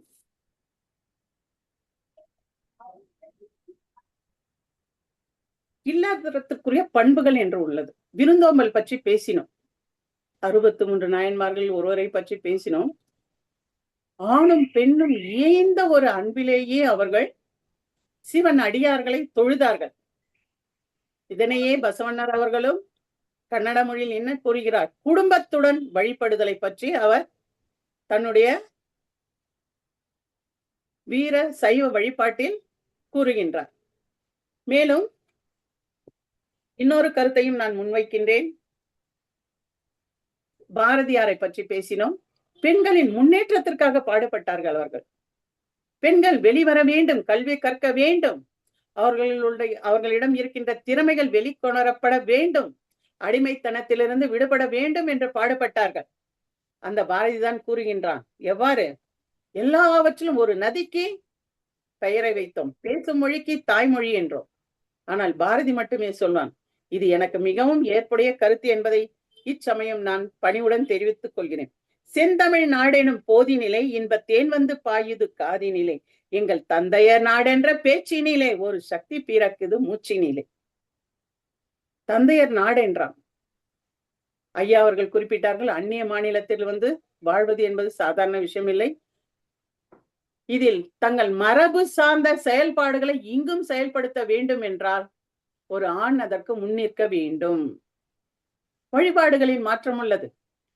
மேலும் இது சமயம் ஒரு கருத்தையும் வெளியிடுகின்றேன். என்னுடைய PhD ஒப்பாய்வு பக்தி சார்ந்தது, பக்தி இளங்களில் வழிபாடு. அதில் ஒரு மொழி மாநிலம், வயது, ஆண் பெண் பாகுபாடு இதெல்லாம் பக்தியில் மாற்றத்தை ஏற்படுத்துமா, ஏற்படுத்துகின்றதா என்பதே என்னுடைய கேள்வியாக இருந்து அந்த ஆய்வேட்டினை நான் சமர்ப்பித்தேன். மேலும் இன்றைய நிலையில் குடும்பத்திற்காக பாடுபடுகின்றார்கள். ஐயா அவர்கள் கூட குறிப்பிட்டார்கள், எலி வலையானாலும் தனி வலை தேவை. தான் தன் குடும்பம் அது சிறப்புதான், இல்லை என்று கூறவில்லை. இன்றைய நிலையில் நான் அயராது உழைத்து பாடுபட்டாலும் தனிமையில் இருக்கின்றேன். இது சமயம் நான் இந்த நேரத்தில் என்னுடைய கருத்தை ஆணித்தரமாக சொல்லுகின்றேன். தன் குடும்பம் என்று வாழும் பெண்களே மேன்மையானவர்கள் என்றார். தனது சகோதரன் சகோதரி என்று கூட்டு குடும்பத்தில் வாழும் ஆணின் நிலைமையை கொஞ்சம் நினைத்து பாருங்கள்.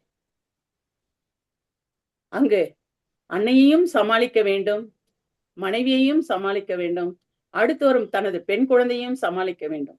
அந்த ஆணானவன் தனது மரபுப்படி உழைப்பு அரண் வழியில் பொருளை ஈட்டி அதை சரியான வழியில் பயன்படுத்தி தன் குடும்பம் என்ற நிலையில் அவன் முன்னேற்றினால் அந்த குடும்பம் கஷ்டப்படாது, துன்பப்படாது, யாருக்கும் அங்கு வேதனை இல்லை.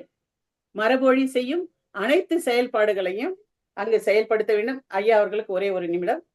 இன்றைய நிலையில் நம்ம இந்தியாவின் பெயர் உலகத்தில் மேலோங்கி நிற்பதற்கு முக்கிய காரணமாக நமது மோடி அவர்கள் நம்முடைய மரபுகளை முன்னேற்றி செல்கிறார் என்பதை வலியுறுத்தி கூறி என்னுடைய கருத்துரையை முடித்துக் கொள்கிறேன். நன்றி ஐயா, வணக்கம். நம்முடைய மரபுகளை எல்லாம் முன்னெடுத்து செல்கிறார் மோடி என்று மிக அழகாக தன்னுடைய வாதத்துடைய நிறைவாக அதை வைத்தார்கள். சிறப்பான ஒரு செயலை செய்து ஒன்றிய அரசினுடைய தலைமை அமைச்சராக இருக்கக்கூடிய மாண்புமிகு மோடி அவர்கள் மிக சிறப்பாக ஒரு அழகா சொன்னார். வெளிநாட்டுல போய் பேசுற போது அவர் சார்ந்த மாநிலத்தை அல்லது எந்த மொழியை இந்தியா முழுவதும் கற்க வேண்டும் என்று சொல்கிறாரோ அந்த மொழியிலிருந்து நல்ல கருத்துக்களை சொல்லாமல் தமிழிலிருந்து நல்ல கருத்துக்களை சொல்லி தமிழர்களுடைய பெருமையை உயர்த்தினார். அந்த வகையிலே தமிழர்களுடைய மரபுகளை முன்னெடுத்து சென்ற பெருமை ஏதோ ஒரு மாநிலத்தை சேர்ந்த வேறொரு மாநிலத்தை சேர்ந்த அந்த பிரதம அமைச்சருக்கு, நம்முடைய தலைமை அமைச்சருக்கு வாய்த்தது இருந்தது மிகவும் சிறப்பு. திருக்குறளை சொன்னார், யாதும் ஊரே யாவரும் கேள் என்பதை சொன்னார். அதே மாதிரி பாராளுமன்றத்திலே பேசுகிற போது திருக்குறள் ஒரு குறளை எடுத்து சொல்லி பட்ஜெட் உரையில பேசுறாங்க. நம்முடைய மரபுகள், தமிழர் மரபை ஒரு ஆண்மகன் உயர்த்தி சொல்லுகிறான். அதுவும் தமிழன் அல்ல, வேறொரு மாநிலத்தில் வேறொரு மொழியை சேர்ந்த ஒரு ஆண்மகன் உயர்த்தி சொல்கிறான் என்று அவர் சொன்னார். தமிழன் மட்டுமல்ல, வேறொரு மாநிலத்தை கூட உயர்த்தி சொல்றான்ற கருத்தை அவங்க அதை முன்மொழிந்தாங்க, சிறப்பா முன்மொழிந்தாங்க. அதே இடத்துல இன்னொரு செய்தியும் சொல்ல விரும்புறேன். ஏற்கனவே இங்கு இந்தியாவில் வரலாறு இருக்குது, ஒரு வரலாறு இருக்குது. அந்த வரலாற புதுசா எழுத போறாங்களாம். இந்தியாவினுடைய 12,000 ஆண்டு கால வரலாறு எழுத போறாங்களாம். இப்ப கிடைச்சிருக்க வரலாறு 12,000 ஆண்டு வரலாறு எல்லாம் கிடைக்கல, ஏதோ கொஞ்சம் தான் கிடைச்சிருக்கு. அதான் எழுதி வச்சு நம்ம வரலாறு படிச்சுக்கிட்டு இருக்கோம். இவங்க புதுசா எங்கன்னு எடுத்து எழுத போறாங்கன்னு தெரியல, என்ன எழுத போறாங்கன்னு தெரியல. ஆனா எழுத போறாங்களாம். 12,000 வருஷத்துடைய வரலாறை எழுத போகிறார்களாம். எதை எழுத போகிறார் என்று தெரியவில்லை, என்ன எழுதுவார்கள் என்று தெரியவில்லை என்று சொல்லி இந்த பட்டிமன்றத்தினுடைய அரங்கத்தினுடைய பெண்களே என்ற அணியிலிருந்து பேச கவிஞர் சலீம் அவர்கள் வந்திருக்கிறார்கள். திருச்சிராப்பள்ளியிலிருந்து மிகச்சிறந்த கவிஞர் சு சலீம் அவர்கள் திருச்சிராப்பள்ளியில் இணைந்திருக்கிறார்கள். பெண்களே என்பதற்காக அவருடைய அணியினுடைய நிறைவு பேச்சாளராக பேசுகிறார். பாருங்களே.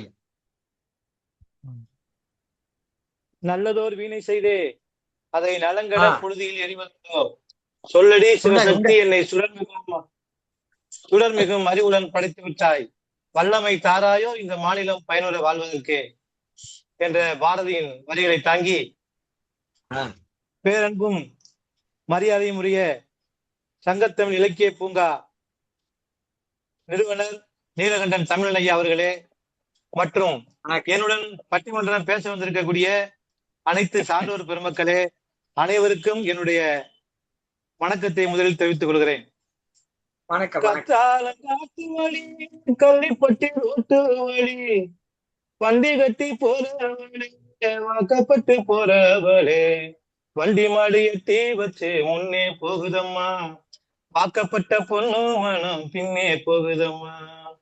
கத்தாலங்காட்டு வழி, கள்ளிப்பட்டி ரோட்டு வழி, வண்டி கட்டி போறவளே, வாக்கப்பட்டு போறவளே, வண்டி மாடி எட்டி வச்சு முன்னே போகுதம்மா, வாக்கப்பட்ட பொண்ணு மனம் பின்னே போகுதம்மா. இதாங்க நம்மளுடைய தமிழர் மரபு. அதாவது நம்மளுடைய இன்னைக்கு தலைப்பு வந்து பாத்தீங்கன்னா, குடும்பங்களில் தமிழர் மரபுகளை இன்னும் போற்றி பாதுகாப்பது பெண்களே அப்படின்ற அணியில நான் பேச வந்திருக்கேன்.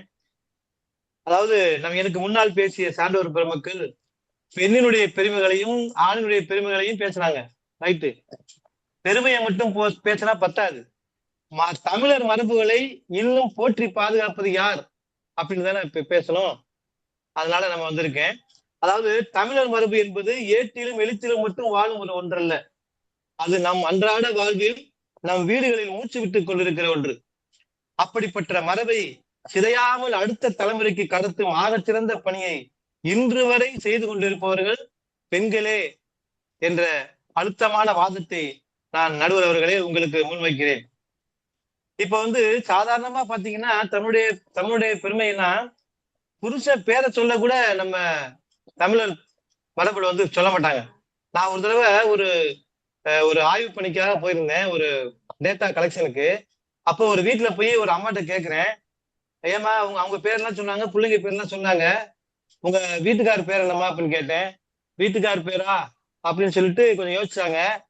அப்புறம் பக்கத்துல யாரும் இல்ல. அப்புறம் என்ன பண்ணாங்கன்னா, ஒண்ணு இல்ல, இந்த கோயில்ல அடிக்கும்ல அந்த பேரு தான் அப்படின்னாங்க. ஏன்னா கோயில்ல என்னமா அடிக்கும், மணி அடிக்கும்ல அதுதான் அப்படின்னாங்க. அப்புறம் இந்த மாதிரி அடுத்த வீட்டுக்கு போனேன். அங்க சொன்னாங்க, நான்லாம் புருஷ பேர்லாம் சொல்றது இல்லைங்க அப்படின்னு சொல்லிட்டு, இந்த மார்ல எல்லாம் பூச்சிக்குவாங்கல்ல, சந்தனம் இதெல்லாம் பூச்சிக்குவாங்கல்ல அது அப்படின்னாங்க. சந்தனமாமா, ஆமாங்க ஆமாங்க அந்த பேர் தான் அப்படின்னாங்க. இது மாதிரி புருஷன் பேரை சொல்றதுக்கு நமக்கு வந்து கூச்சப்படுகிற பெண்கள் அப்படி இருந்தாங்க தமிழ்நாட்டுல. அந்த தமிழர் மரபுகளை இன்னுமே காப்பாற்றிக் கொண்டிருக்கிற ஒரு சில கிராமங்களும் உண்டு. இப்ப எல்லாம் மாறி போச்சு. இருந்தாலும் இப்ப காலையில எந்திரிச்சு கோலம் போடுறதுல இருந்து ஆரம்பிச்சுக்கோங்க. கோலம் எதுக்கு போடுறாங்க?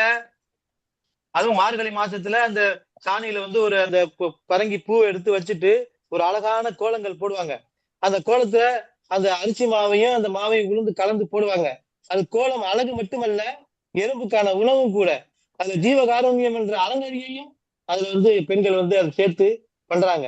அப்படிங்கும்போது பெண்களுடைய அந்த கோலம் போடுறவன் கோலத்தை வந்து சரி கணவர்கிட்ட வந்து கூப்பிட்டு காமிப்போம் அப்படின்னு சொல்லிட்டு நல்ல அழகா கோஷம் போட்டுட்டு, கணவர் என்னங்க என்னங்க அப்படின்னு சொல்லி அந்த அம்மா கூப்பிட்டுருக்கு.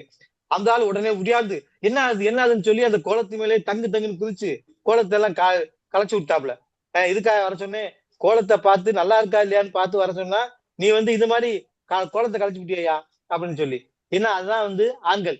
ஏன்னா அவன் வந்து ஏதோ திருநங்கள்னு ஏதோ வந்துட்டான் போல இருக்கு அப்படின்னு சொல்லிட்டு அவர் வேகமா அப்படியாட்டாப்ல. அது மாதிரி அதாவது நம்ம கோலம் போடுறதுல இருந்தே ஆரம்பிக்குது. ஒரு இல்ல, ஒரு வீட்டுல வந்து மாவிலை தோரணமா இருக்கட்டும், மஞ்சள் தெளிப்பதா இருக்கட்டும், விளக்கேற்றுவதா இருக்கட்டும், பெண்கள் தான். ஆண்கள் வந்து விளக்கெல்லாம் ஏத்துறது இல்ல, மாவிலை தோரணம் எல்லாம் கட்டுறது இல்ல, மஞ்சள் தெளிப்பதெல்லாம் இல்ல. இதெல்லாம் தமிழர் மரபுல பாரம்பரியமா பண்ணிக்கிட்டே வர்றோம், இன்னும் பண்ணிக்கிட்டே வர்றோம். அது பெண்கள் தானே பண்றாங்க. அதை வந்து நீங்க அந்த வாதமா எடுத்துக்கணும்னு கேட்டுக்கிறேன். அது மட்டுமல்ல, தமிழருடைய பாரம்பரியம் என்ன? சுவையான உணவு. சுவையான உணவு மட்டுமல்ல, உணவே மருந்து என்று வாழ்ந்தவன் தமிழன். இப்ப வந்து அந்த உணவையோட அந்த மருந்தையும் சேர்த்து, இப்ப ஒண்ணும் இல்ல, சளி பிடிச்சிக்கிச்சா மிளகு ரசம், வயிற்று வலிக்கா ஓமவல்லி, கோடை காலமா கம்பங்கூடு. இது மாதிரி உணவே மருந்து என்ற வாழ்க்கை முறையை, தமிழர் மரபை போற்றி பாதுகாத்து கொண்டு வந்துகிறது இந்த பெண்கள் தான். ஆண்கள்னு சொல்லிட முடியாது. சுபகாரியங்கள்னு எடுத்துங்க. சுபகாரியங்கள்ல வந்து ஆண்கள் வேணா பணம் வேணா செலவு பண்ணலாம். ஆனா அங்க வந்து ஒரு காது குத்து கல்யாணமா இருக்கட்டும் சரி, வீட்டுல இருந்து ஏதாவது சீர்சினை எடுத்துட்டு போறதா இருந்தாலும் சரி, மொய் எழுதுறது சொன்னாலும் சரி, எல்லாமே பாத்தீங்கன்னா பெண்கள் தான்.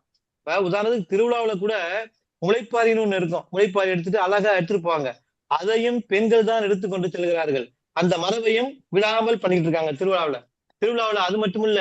திருவிழாவில் வந்து அப்படியே பாத்தீங்கன்னா ஒரு ஒப்பாரி மாதிரி வச்சு ஒரு சின்ன ஒரு சாரி ஒரு சுத்தியிலும் உட்கார்ந்து ஒரு தாலாட்டு மாதிரி தாலாட்டு அது ஒரு பாடல் பாடி அது ஒரு பெரிய ஒரு திருவிழாவை நல்ல ஒரு முறையில வந்து பண்றது வந்து பெண்கள். அந்த இறைவனுடைய பக்தியை போற்றும் வகையில நல்ல பாடல்களை போட்டு அதுக்கு வந்து நல்ல நல்ல பாடல்களை எல்லாம் அப்படியே சுத்தின்னு வந்து இது பண்ணி பண்ணுவாங்க. அது மட்டும் இல்ல, ஒரு குழந்தைய வந்து பிறந்ததுல இருந்து அவன் கடைசி வரைக்கும் அவனுக்கு என்னென்ன சொல்லிக் கொடுக்கணுமோ சொல்லிக் கொடுத்து மரபை காப்பாற்ற வேண்டிய பொறுப்பும் அந்த பெண்களுக்கு தான் உண்டு. அது மட்டுமல்ல, தாலாட்டு பாட்டுன்னு சகோதரி சொன்னாங்க. அந்த தாலாட்டு பாட்டு வந்து தாலாட்டு மட்டுமல்ல, அதிலே மாமனுடைய பெருமைகளையும் அத்தையினுடைய பெருமைகளையும் எல்லாத்தினுடைய பெருமைகளையும் தமிழுடைய அதாவது நாட்டினுடைய பெருமைகளையும் அதை சொல்லி அந்த பாட்டில் சொல்லி அந்த தாலாட்டு பாடினார்கள். நம்ம சகோதரி சொன்ன மாதிரி அத்தை அடிச்சாலும் அரளிப்பூ செண்டாலே மாமே அடிச்சாலா மல்லிகைப்பூ செண்டாலே.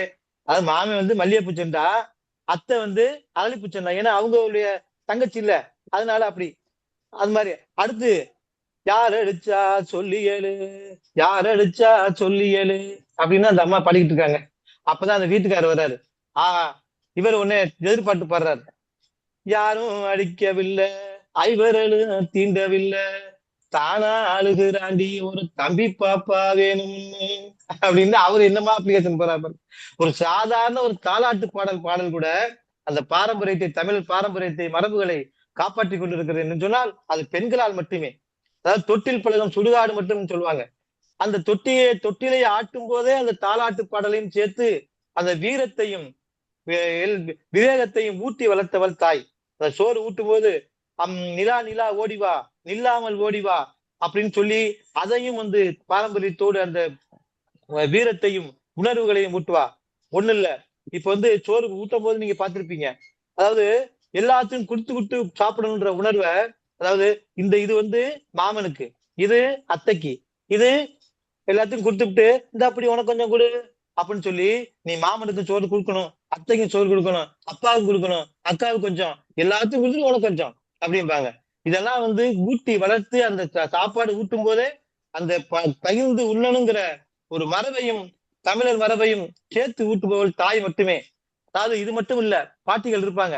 பாட்டிகள் எல்லாம் நிறைய பாட்டிகள் இப்ப இல்லாம போச்சு, அது வேற விஷயம். பாட்டிகள்னாவே நம்ம நாட்டுல வந்து கதை சொல்லி இப்பெல்லாம் கதை சொல்றதுக்கு பாட்டிகள்லாம் ரொம்ப குறைஞ்சு போயிட்டாங்க. அந்த கதைகள் மூலியமாக விவேகத்தையும் வீரத்தையும் ஊட்டி வளர்த்தாங்க. அந்த பாட்டி கதைகள்ல என்னென்ன சுவை தெரியுமா இருக்கும். நைட்டு வந்து சாப்பிட்டுட்டு பாட்டி மடியில போய் படுத்துக்கிட்டு பாட்டி ஏதாவது கதை சொல்லுங்க பாட்டி அப்படின்னு சொல்லும்போது அவங்க சொல்லுவாங்க பாருங்க, அதெல்லாம் அனுபவிச்சு பார்த்தான்னு தெரியும். அந்த தமிழர் மரபுகளை மாறாமல் பார்த்து கொண்டிருப்பது அந்த பெண்கள். அதாவது ஒரு பெண் பண்பாட்டை பாதுகாத்தல் ஒரு தலைமுறை பயன்பாடு வளரும். தமிழர் மரபு புத்தகங்கள் இல்லை, பெண்களின் வாழ்க்கை முறையில் தான் உயிரோடு இருக்கிறது. தமிழர் மரபு நினைவுகள் இல்லை, பெண்களின் வாழ்க்கை முறையில் தான் உயிராய் இருக்கிறது. தமிழர் மரபு வாழ்க்கைகள் இல்லை, பெண்களின் வாழ்க்கையில் வளர்கிறது. அதாவது பெண்கள்னாவே தமிழர் மரபை வந்து நம்ம வந்து இன்னும் சீராட்டி கொண்டிருக்கிறார்கள். எனவே நடுவர் அவர்களே, மீண்டும் என்னுடைய வாதத்தை நிறைவு செய்து குடும்பங்களில் தமிழர் மரபுகளை இன்னும் போற்றி பாதுகாப்பது பெண்களே என்று என்னுடைய வாதத்தை முடித்து நன்றி கூறி விடைபெறுகிறேன். நன்றி, வணக்கம். பெருமையாக பேசினார். ஆற்றலா வர பாடுங்க. சிறப்பாக பாடல் பாடி வெளியில ஒரு 5 நிமிடம் நான் தூங்கிட்டேன். தாலாட்டு பாட்டை கேட்டு தூங்கிட்டேன். தம்பி பாப்பா வேணும்னு சொன்ன போதா முடிச்சு, என்னவோ வேற ஏதோ ஒரு பாதையில போறாருன்னு சொல்லிட்டு முழிச்சுக்கிட்டேன். அருமையா பாடினாரு, அருமையா கருத்துக்களை எல்லாம் சொன்னார். தன்னுடைய அணிக்கான நியாயங்கள் எல்லாம் மிக அழகாக சொன்னாங்க. கோலம் போடுறாங்க காலையில் இருந்து, அது ஒரு மரபு, ஒரு பண்பாடு. அந்த பண்பாட்டை கொண்டு வந்து சேர்க்கிறாரு. எப்போ அந்த மரபுகளை பண்பாடுகளை காலை 5 மணிக்கே அந்த பெண்கள் தொடங்கி விடுகிறார்கள் என்ற கருத்தை சொன்னார். இரவு தூங்க போகிற வரை பாவேந்தர் பாரதிதாசனுடைய குடும்ப விளக்கிலே வரும் இந்த கிழவனுக்கும் கிழவிக்கும் அந்த மருமகள் சேவை செய்கிற காட்சியை கொண்டு வந்து காட்டுவார். அந்த இரவு நேரம் கடைசி நேரம் வரை அந்த பண்பாட்டை அந்த பெண்கள் எப்படி கொண்டு செல்வது என்பதை மிக அழகாக தொகுத்து வழங்கினார். கவிஞர் சலீம் அவருடைய கருத்துக்கள் சிறப்பாக இருந்தது. ஆக இந்த பக்கம் இந்த அணியில 3 பேர் பேசிட்டாங்க, அந்த அணியில 3 பேர் பேசிட்டாங்க. இப்ப பெண்களே என்ற அணியில ஏன்னா ஏற்கனவே தொடங்குறது வந்து ஆண்களே என்ற அணி தான் தொடங்குச்சு. அதனால அவங்கதான் நிறைவா பேசுவாங்க. அந்த வகையில பெண்களே என்ற அணியினுடைய நிறைவு பேச்சாளராகவும் இதுவரையிலும் பேசியவருடைய கருத்துக்களை தொகுத்தோம், எதிரணிக்கு மறுத்தோம், தனது கருத்துக்களை தனது வாதத்தை முன்வைக்க இங்கே வருகை புரிகிறார் முனைவர் வாகேஸ்வரி அவர்கள். குமரி மாவட்டத்தை சேர்ந்தவர். அவருடைய தமிழை கேட்கிற பொழுதே நமக்கு மிகவும் மகிழ்ச்சியாக இருக்கும். தமிழையே அழகான தமிழ் இந்த கன்னியாகுமரி தமிழ். அதுக்கு ஒரு தனி இசை உண்டு, அதுக்கு ஒரு ஒளி நயம் உண்டு. அதை கேட்டுக்கிட்டே இருக்கலாம். அது சில நேரங்கள் உங்களுக்கு பேச நமக்கு புரியாது, இதனால கேட்டுக்கொண்டே இருக்கலாம். அந்த அளவுக்கு அழகான ஒரு தமிழ் அந்த கன்னியாகுமரி. எப்படி கோவை தமிழ் ஒரு கொஞ்சி தமிழோ அதுபோல கன்னியாகுமரி தமிழ், இந்த திருநெல்வேலி கன்னியாகுமரி தமிழுக்கு கொஞ்சம் முரட்டுத்தனமாக இருந்தாலும் கூட அதிலே ஒரு அழகு இருக்கும். இந்த அழகோடு பேச வருகிறார் திருமதி வாகேஸ்வரி அவர்கள். வாருங்கள் அம்மா, உங்கள் கருத்துக்களை தாருங்கள். நிறைவாக உங்களுடைய அணியினுடைய வாதங்களை எல்லாம் முன்வைக்கிற பொறுப்பு இருக்கிறது. இந்த அணியினுடைய வெற்றியும் தோல்வியும் உங்கள் கைகளிலே இருக்கிறது. அதனால்தான் வாகையை கொண்ட ஈஸ்வர் என்பதால் அந்த வாகை பெறுகிற வாய்ப்பை உங்களுக்கு தர வேண்டும், உங்களுக்கு கொடுத்திருக்கிறோம். வாருங்களம். வணக்கம் ஐயா. நன்றி ஐயா. நன்றி ஐயா. நான் பேசுறது கேட்கிறதா? பேசுங்க பேசுங்க பேசுங்க. அனைவருக்கும் வணக்கம் ஐயா. அன்பான நடுவர் அவர்களுக்கும் அறிவு செறிந்த அவையோருக்கும் எதிரணியில் அமர்ந்திருக்கும் அருமை நண்பர்களுக்கும் எனது முதற்கண் வணக்கம் ஐயா. தமிழ் மரபை பெரிதும் போற்றி பாதுகாப்பது பெண்களே அப்படிங்கிற தலைப்புலதான் நான் பேச வந்திருக்கிறேன். நடுவர் அவர்களே, கல் தோன்றி மண் தோன்றா காலத்தை முன் தோன்றிய மூத்த குடி நம் தமிழ் குடி. இத்தகைய பெருமை மிக்க தமிழர்களின் மரபும் பண்பாடும் இன்றும் உலகளவில் உயர்ந்து நிற்கிறது என்றால் அதற்கு முக்கிய காரணம் யார் தெரியுமா? நாம் இல்லங்களில் வாழும் பெண்கள் தானே. இவ்வளவு எளிதான கேள்விக்கு எதுக்கு இத்தனை சிரமம்? இல்லாரை எல்லாரும் எழுவர் என்பார்கள். ஆனால் இல்லத்தில் இலக்கணம் பேசும் பெண்கள் இல்லை என்றால் நம் தமிழ் மரபு எப்போதோ மறைந்திருக்கும். நவீன நாகரிகம் என்ற புயல் நம்மை தாக்கும் போதெல்லாம் குடும்பம் என்ற கோட்டையை காத்து அதற்குள் தமிழர் மரபுகளை பத்திரப்படுத்தி பாதுகாப்பது நம் பெண்கள் தானே ஐயா. அறிவியல் வளரலாம், உலகம் மாறலாம், ஆனால் மாறாத தமிழ் பண்பாட்டின் வேர்களை அடுத்த தலைமுறைக்கு கொண்டு சேர்க்கும் உன்னத பணியை பெண்கள் எப்படி செய்கிறார்கள் என்பதை இந்த மேடையில் ஒவ்வொன்றாக நிரூபிக்க வந்திருக்கிறேன் நடுவர் அவர்களே. தமிழர் மரபு என்பது வெறும் சடங்கல்ல, அது நம் வாழ்வியல் அடையாளம் மற்றும் பண்பாடு. அந்த அடையாளத்தை அழியாமல் காப்பது நமது பெண்கள் தான் ஐயா. இல்லறங்களை பற்றி கூறிக்கொண்டிருந்தார்கள். இல்லறத்தில் பெண்கள் விருந்து விட்டுறாங்க, அது பண்றோம். கரெக்டியா? ஒரு குடும்ப பண்பாட்டின் வழிகாட்டிய பெண்கள் தான் ஐயா. குழந்தை வளர்ப்பில் மரபுகளை விதைப்பதில் இருந்து அடுத்து கதை சொல்வதில் இருக்கட்டும், கதை சொல்லும் பொழுது கூட அந்த பாரம்பரியத்தையும் பண்பாட்டையும் இதமாக கோரி அந்த பண்பை வளர்ப்பவள் பெண்கள் தான் ஐயா. தாலாட்டு பாடலாக இருக்கட்டும், அந்த குழந்தையை நன்னறிப்படுத்துவதாக இருக்கட்டும், அதுவும் பெண்கள் தான் ஐயா. சடங்குகளிலும் வழிபாட்டு முறைகளிலும் அப்படி நாங்க வீட்டு விசேஷங்களாக இருக்கட்டும், அந்த இடங்களிலும் அவர்கள் முன்னின்று நடத்துவது பெண்கள் தான் ஐயா. தைப்பொங்கல், கார்த்திகை தீபம் அப்படி ஒவ்வொரு திருவிழாக்கள் இருக்கட்டும், பாரம்பரிய ஆடைகளை அணிந்து அதில் நின்று நாம் அந்த விழாக்களையும் குடும்பத்தோடு குடும்ப சகிதமாக நடத்த வேண்டும் என்று நினைக்கின்றோமே, அது யார் ஐயா? அதுவும் நம் பெண்கள் தான் ஐயா. வீட்டு வாசலில் கோலமிடும் மரபை காக்கின்றனர் என்கிறார்கள். இன்னொரு பயிற்சியும் செய்கிறோம் என்பதும் தெரியாமல் இருக்கிறோம். நம்ம இப்பொழுது நாகரிக காலத்தில் இதெல்லாம் வந்து ரெடிமேடு ஏதோ பெயிண்ட்ல அடிச்சுட்டு போயிடுறோம். ஆனா உண்மையான விஷயம் பெண்களாக இருக்கும் நான் பெண்கள் அன்னைக்கும் சேர்த்தே சொல்கிறேன், காலையில் நாம் கோலம் போடுவது என்பது நாம் காலையில் செய்யும் ஒரு யோகா போன்றது. பெண்களே, நீங்களும் அதே மாதிரி செய்யுங்கள் என்பது இது என்னுடைய ஒரு பணிவான வேண்டுகோள். மற்றபடி காலையில் நாம் வந்து வீட்டு வாசலில் கோலம் போடும் பொழுது, ஒரு மாவினால் போடும் பொழுது பிற உயிர்களுக்கு அன்னதானம் செய்கின்றோம். நாமும் குனிந்து வளைந்து அதை செய்யும் பொழுது ஒரு எக்ஸசைஸ் செய்வது போல, ஒரு பயிற்சி செய்வது போல உடல் ஆரோக்கியத்தையும் பேணுகின்றோம். அதிகாலை காற்றை, சுத்தமான காற்றை சுவாசிப்பதால் நம் ஆரோக்கியமும் மேம்படுகிறது. அது மட்டுமா, பூஜைகளும் விரத முறைகளும் 3 வேளை சாப்பிட்டுட்டு செரிக்க முடியாம கிடந்துட்டு நம்ம திணறிட்டு இருக்க கூடாதியா. அப்ப என்ன செய்யணும்? பூஜை வேண்டும், விரத முறைகள் வேண்டும். எப்பா, நீ நேத்து 3 நேரம் நல்லா நல்லா சாப்பிட்ட சாப்பாடு இன்னைக்கு உனக்கு செரிக்கணும். உனக்கு இன்னைக்கு செரிக்கணும், நீ என்ன செய்யணும்? நீ விரதம் இரு. ஒருவேளை சாப்பிடலாம், இன்னைக்கு அவ்வளவுதான், அந்த நேத்து சாப்பிட்ட சாப்பாடு இன்னைக்கு செரிச்சிடும்.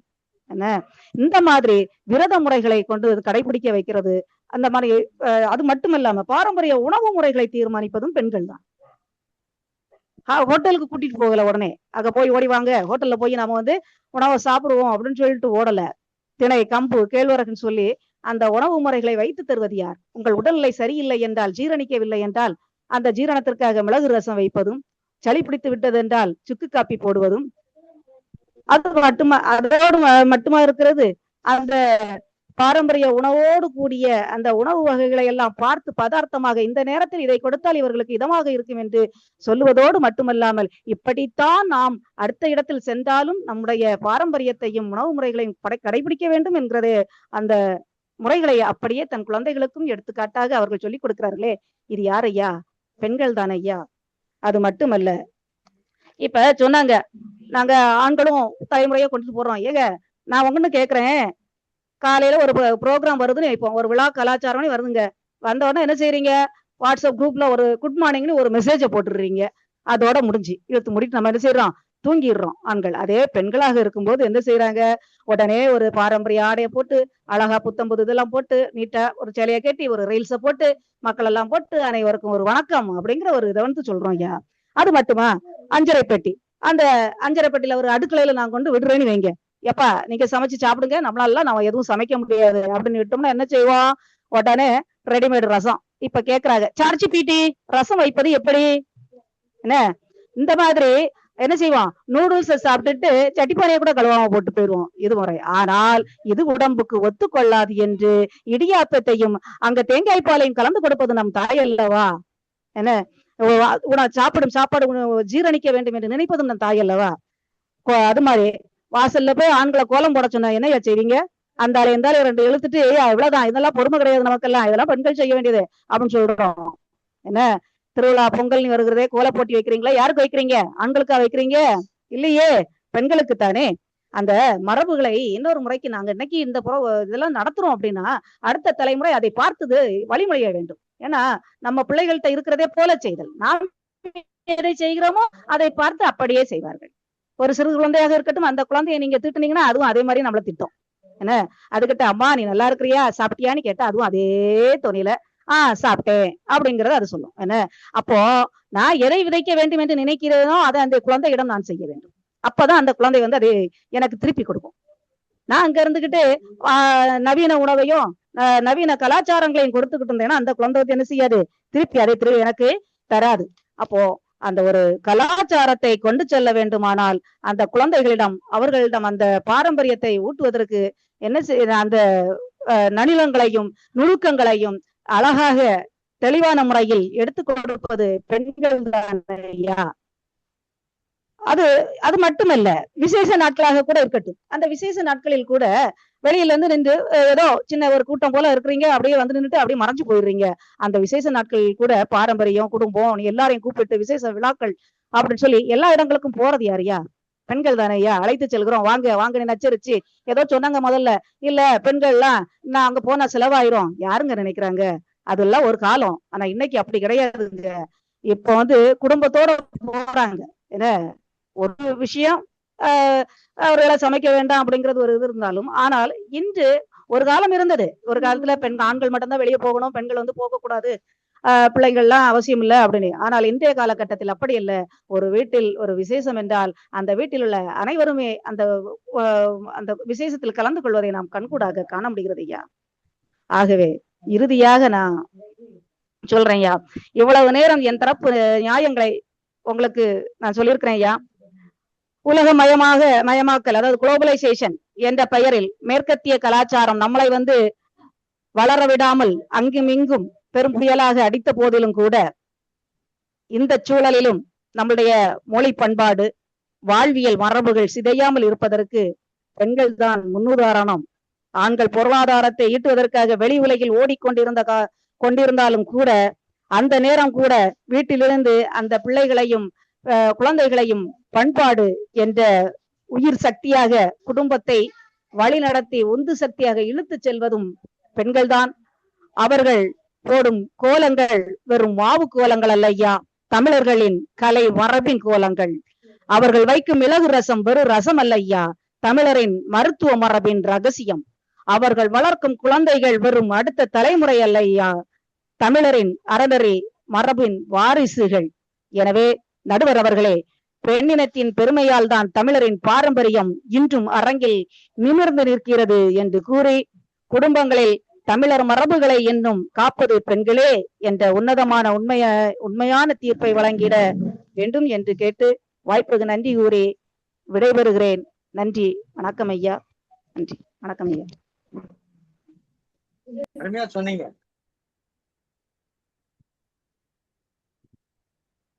மருத்துவ குணம் வாய்ந்த ரசம், அதை இன்றைக்கும் பெண்கள் அந்த மிளகு ரசத்தை வைத்து உணவிலேயே மருந்தை கொடுக்கிறாங்க. அது நம்முடைய தமிழ் மரபு. நம்ம தமிழர்கள் மரபை உணவிலேயே மருந்தை வச்சிருந்தாங்க.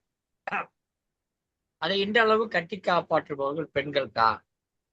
பல எடுத்துக்காட்டுகளை சொல்லி மிக அருமையாக பேசினார்கள் அவருடைய நிறைவு பேச்சாளர்.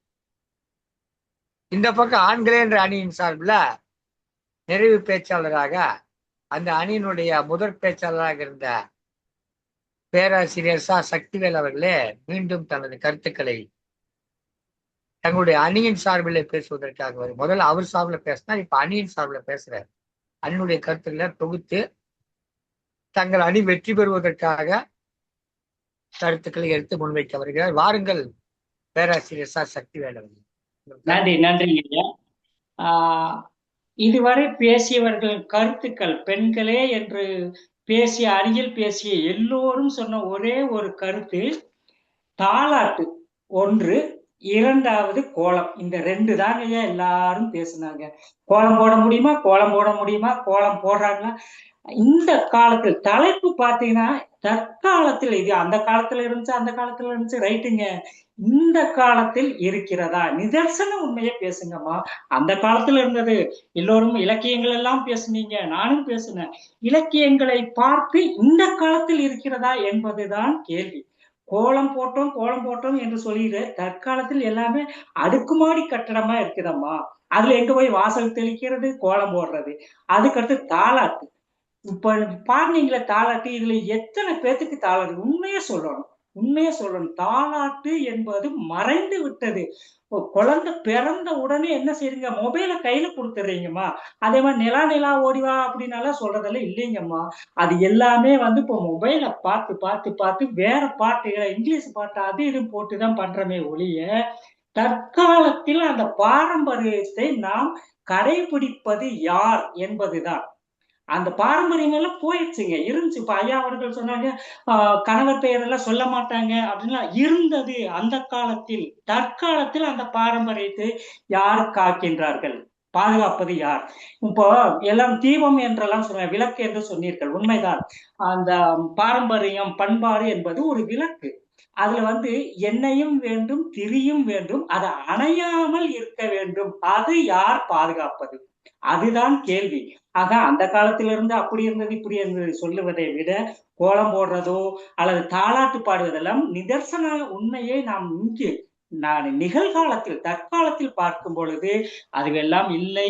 அனைத்துமே ஆண்கள் தான் என்பதை ஆணித்தரமாக மனசாட்சியோடு அனைவரும் ஒப்புக்கொள்வீர்கள் என்று கூறி இந்த வாய்ப்பை, ஏன்னா நடுவர் நிறைய பேச வேண்டும் என்பதற்காக எமது உரையை அவர்கள் சொன்ன அனைத்தும் தவறு என்று சுட்டிக்காட்டி, எனது இன்னொன்று சொன்னேன், ஈன்ற பொழுது பெரியோக்கும் தந்தை தாய் உண்மைதான், ஆனால் அவையத்து முந்திருப்ப செயல் என்பது தந்தை இல்லையா?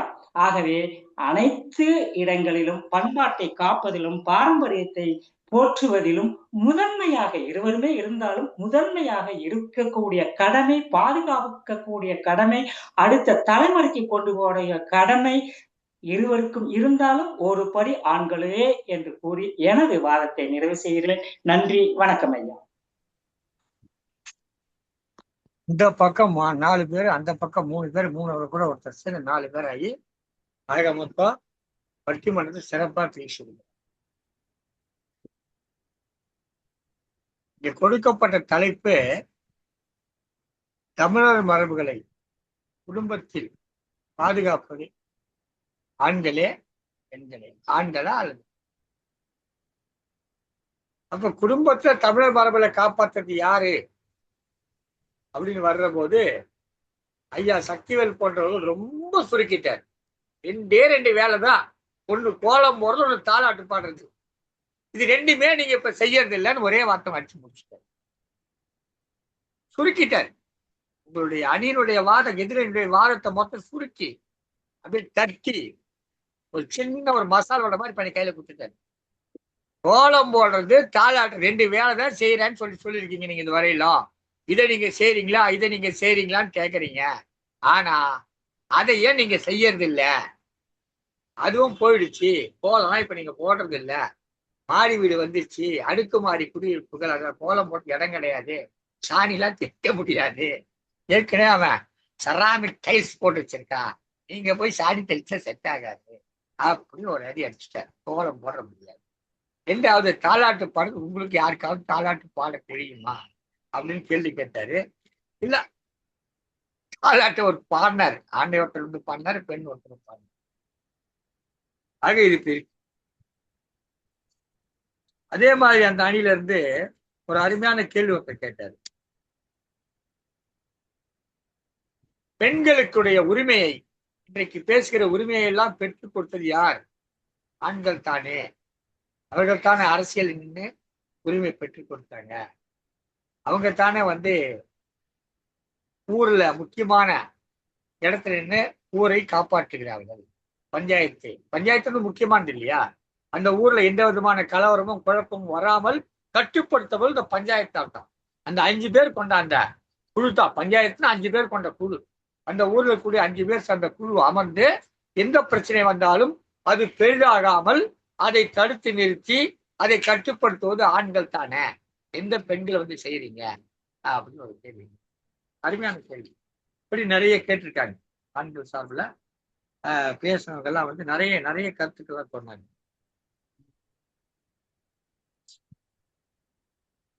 பெண்கள் பக்கத்துல பாத்தீங்கன்னா பொதுவாகவே பெண்கள் வீக்கர் செக்ஷன் சொல்லுவாங்க.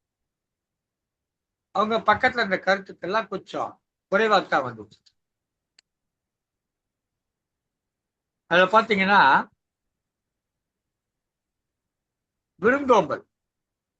விருந்தோம்பலை பத்தி சொல்ற போது அது செய்யறது பெண்கள் தான், ஆண்கள் இல்ல. விருந்தோம்பல்னா உணவு தான் அப்படின்னு சொன்னாங்க. அதே மாதிரி வந்து நிறைய கருத்துக்கள் சொல்லிட்டே போனாங்க.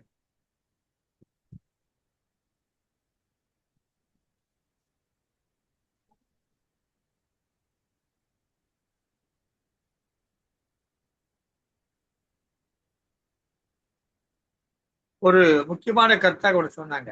என்ன கேட்டா, கணவன் பேரை சொல்லவும் தயங்கவர்கள் பெண்கள். அதான் அவங்களோட பண்பாடு, கணவன் பேரை சொல்றது. ஆனா அவங்க பேர்லாம் சொல்ல மாட்டாங்க, அது இதுன்னு சொல்லுவாங்க. அது வந்துச்சு, இப்பதான் போச்சு, எப்ப வரும் தெரியாது அப்படி சொல்லுவாங்க.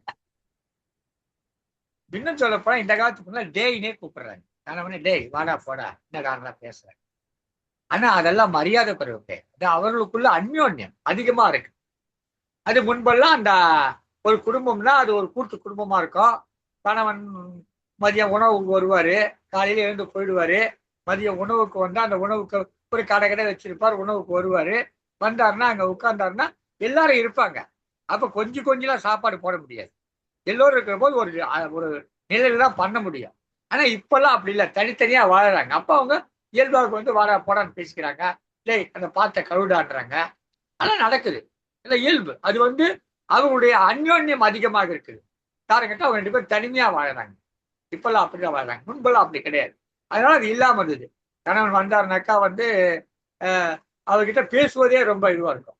என்னுடைய நண்பர் கவிஞர் சிவகுமார்னு பேரு, அவர் ஒரு அழகான ஒரு கவிதை எழுதினார். அந்த கவிதையை வந்து அது நன்கு ஊன்றி பார்த்தா அது புரியும், ஏன்னா லேசா பார்த்தா புரியாது. கூட்டு குடும்பத்தில் பெண்கள் கண்டுபிடித்தது ரப்பர் வளையல், அவ்வளவுதான் கவிதை. கூட்டு குடும்பத்தில் பெண்கள் கண்டுபிடித்தது ரப்பர் வளையல். இது என்ன அர்த்தம்ன்றத அதை பெண்களோ அல்லது ஆண்களோ அதை புரிந்து கொள்ளணும். இதை நான் விலைக்கு சொல்ல முடியும். அவ்வளவு நுட்பமான ஒரு அந்த கவிதை. அவர் என்னுடைய மாணவர், என்னுடைய நண்பர். அவர் மாணவராக இருந்த போது கல்லூரி காலத்தில் இருந்த ஒரு கவிதை. அது இன்னமும் எனக்கு பசுமையா நினைவு இருக்கு அந்த கவிதை. அவர் பெரிய கவிஞர் தான் கிடையாது, அவர் திரைப்பட இயக்குனர் அந்த காலத்துல. ஆனா நாம என்ன பாக்குறோம்னாக்கா, இங்க வந்த விவாதங்களை வைத்து பார்க்கிற போது சில பல விஷயங்களை நாம கருத்தில் கொள்ள வேண்டியது. இப்போ நிறைவாக என்னுடைய கருத்துக்களை நான் சொல்ல வருகிற தருவாயில் இருக்கிற பெண்களுக்காக பேசியவர்கள் ஆண்கள் கிடையாது. 1936 முதலாக தியாகராய நகர்ல பெண்ணுரிமையை வலியுறுத்தி பேசியவர், மாநாடு கூட்டியவர் மூவாலூர் ராமாமிர்தம். அந்த பெண் என்ன பண்றாங்க, சரியான மரபுகளை ஏற்றுக்கொள்கிறார்கள், ஆனால் திணிக்கப்பட்ட மரபுகளை எதிர்க்கிறார்கள். எப்படி பாருங்க, அந்த பெண் எப்படி நிற்கிறாங்க பாருங்க. சரியான மரபுகளை ஏற்றுக்கொள்கிறார்கள், ஆனால் திணிக்கப்பட்ட மரபுகளை எதிர்க்கிறார்கள். தேவதாசி முறை திணிக்கப்பட்டு எதிர்க்கிறார்கள். தேவதாசி முறையை ஒழிக்க வேண்டும் என்று முதலாக குரல் எழுப்பி ஒரு பெண் தான், அது மூவாலூர் ராமாமிர்தம் அம்மையார். உங்களுக்கு எல்லாம் தெரிஞ்சிருக்கும். அம்மையார் தான் அந்த மாநாட்டுல பெண்ணுரிமையை பற்றி பேசுகிறார்கள்.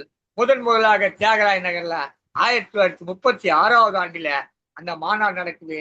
அப்போ பெரியார் போன்றவர்கள் எல்லாம் கூட அதை பற்றி பேசவில்லை. அதற்கு முன்பாக பேசியவர் மூவாலூர் ராமாமிர்தம். இன்னொரு விடயத்துக்கு போவோம். பெண்கள் வந்து அழகுபடுத்திக் கொள்கிறார்கள். உதாரணமா அந்த ஜன்னல் வைக்கிறது, அதெல்லாம் சொல்றது, கேலி பண்றது, அது பொதுவா அழகுபடுத்திக் கொள்கிறார்கள். ஆமா, அழகுபடுத்திக் கொள்கிறார்கள். அப்ப ஆண்கள் அழகுபடுத்திக் கொள்வது இல்லையா என்று சொன்னால் அவர்களும் அழகுபடுத்திக் கொள்கிறார்கள். அவர்கள் தலையை முடிவு வெட்டுகிறார்கள், மீசையை நறுக்கென்று வைத்துக் கொள்கிறார்கள், தாடியை மடிக்கிறார்கள், உடையை நல்ல உடையை அணிகிறார்கள், வேட்டியோ சட்டையோ பேண்டோ ஏதோ ஒன்று இந்த காலத்துக்கு ஏற்ற வகையில அவர்களுடைய தொழில்முறைக்கு ஏற்ற மாதிரி உடையை உணிகிறார்கள். ஆனால் இவர்கள் தினந்தோறும் செய்கிறார்கள். தினந்தோறும் அலுவலகம் செல்கிறேன் என்ற பெயரில தினந்தோறும் உடையை கவனம் செலுத்துகிறார்கள், தினந்தோறும் தங்களை அலங்கரித்துக் கொள்கிறார்கள், தினந்தோறும் அதை கவனித்துக் கொள்கிறார்கள். தாங்கள் மிடுக்காக இருக்க என்பதில் கவனம் செலுத்துகிறார். ஆண்களுக்கு மிடுக்கு தேவை, எனவே அவர் மிடுக்கை கவனம் செலுத்துகிறார். பெண்கள் எப்போதேனும் ஒரு முறை, எங்கேனும் ஒரு முறை வெளியே நம்ம செல்லும் பொழுது தங்களை அழகுபடுத்தும். மற்ற வீட்டுல போய் பாருங்க, பெண்மணியா அப்படியா இருப்பாங்க, சாதாரணமா இருப்பாங்க, முகம் தொடச்சிருக்க மாட்டாங்க, முகம் கழுவி இருக்க மாட்டாங்க, அப்படியே இருப்பாங்க. நிறைய பெண்கள் வந்து இந்த பொட்டு வைக்கிறது மறந்துடுறதுக்காக வேண்டி என்ன பண்ணுவாங்க, கண்ணாடியில பொட்டு வச்சிருவாங்க. ஏன்னா முகம் பார்க்கிற போது டக்குனு எடுத்து வச்சுக்கலாம் அப்படின்னு சொல்லி. அந்த மாதிரிதான் பெண்கள் இருப்பாங்க. எல்லாவற்றையும் விட நான் குறிப்பாக ஒன்றை இந்த இடத்துல சொல்லிக்கொள்ள செய்கிறேன். உலக உத்தமர் காந்தியடிகளை பற்றி நாம் பேச வேண்டும், பாரதியாரை பற்றி பேச வேண்டும். இந்த 2 பேரை பற்றி பேசலாம், இந்த பட்டிமன்றம் நிறைவடையாது. தாய்மொழியை பற்றி, தாலாட்டை பற்றி சொன்னாங்க. தாலாட்டு என்பது குழந்தையை தூங்க வைப்பதற்கு அல்ல, நன்றாக புரிந்து கொள்ளுங்கள்.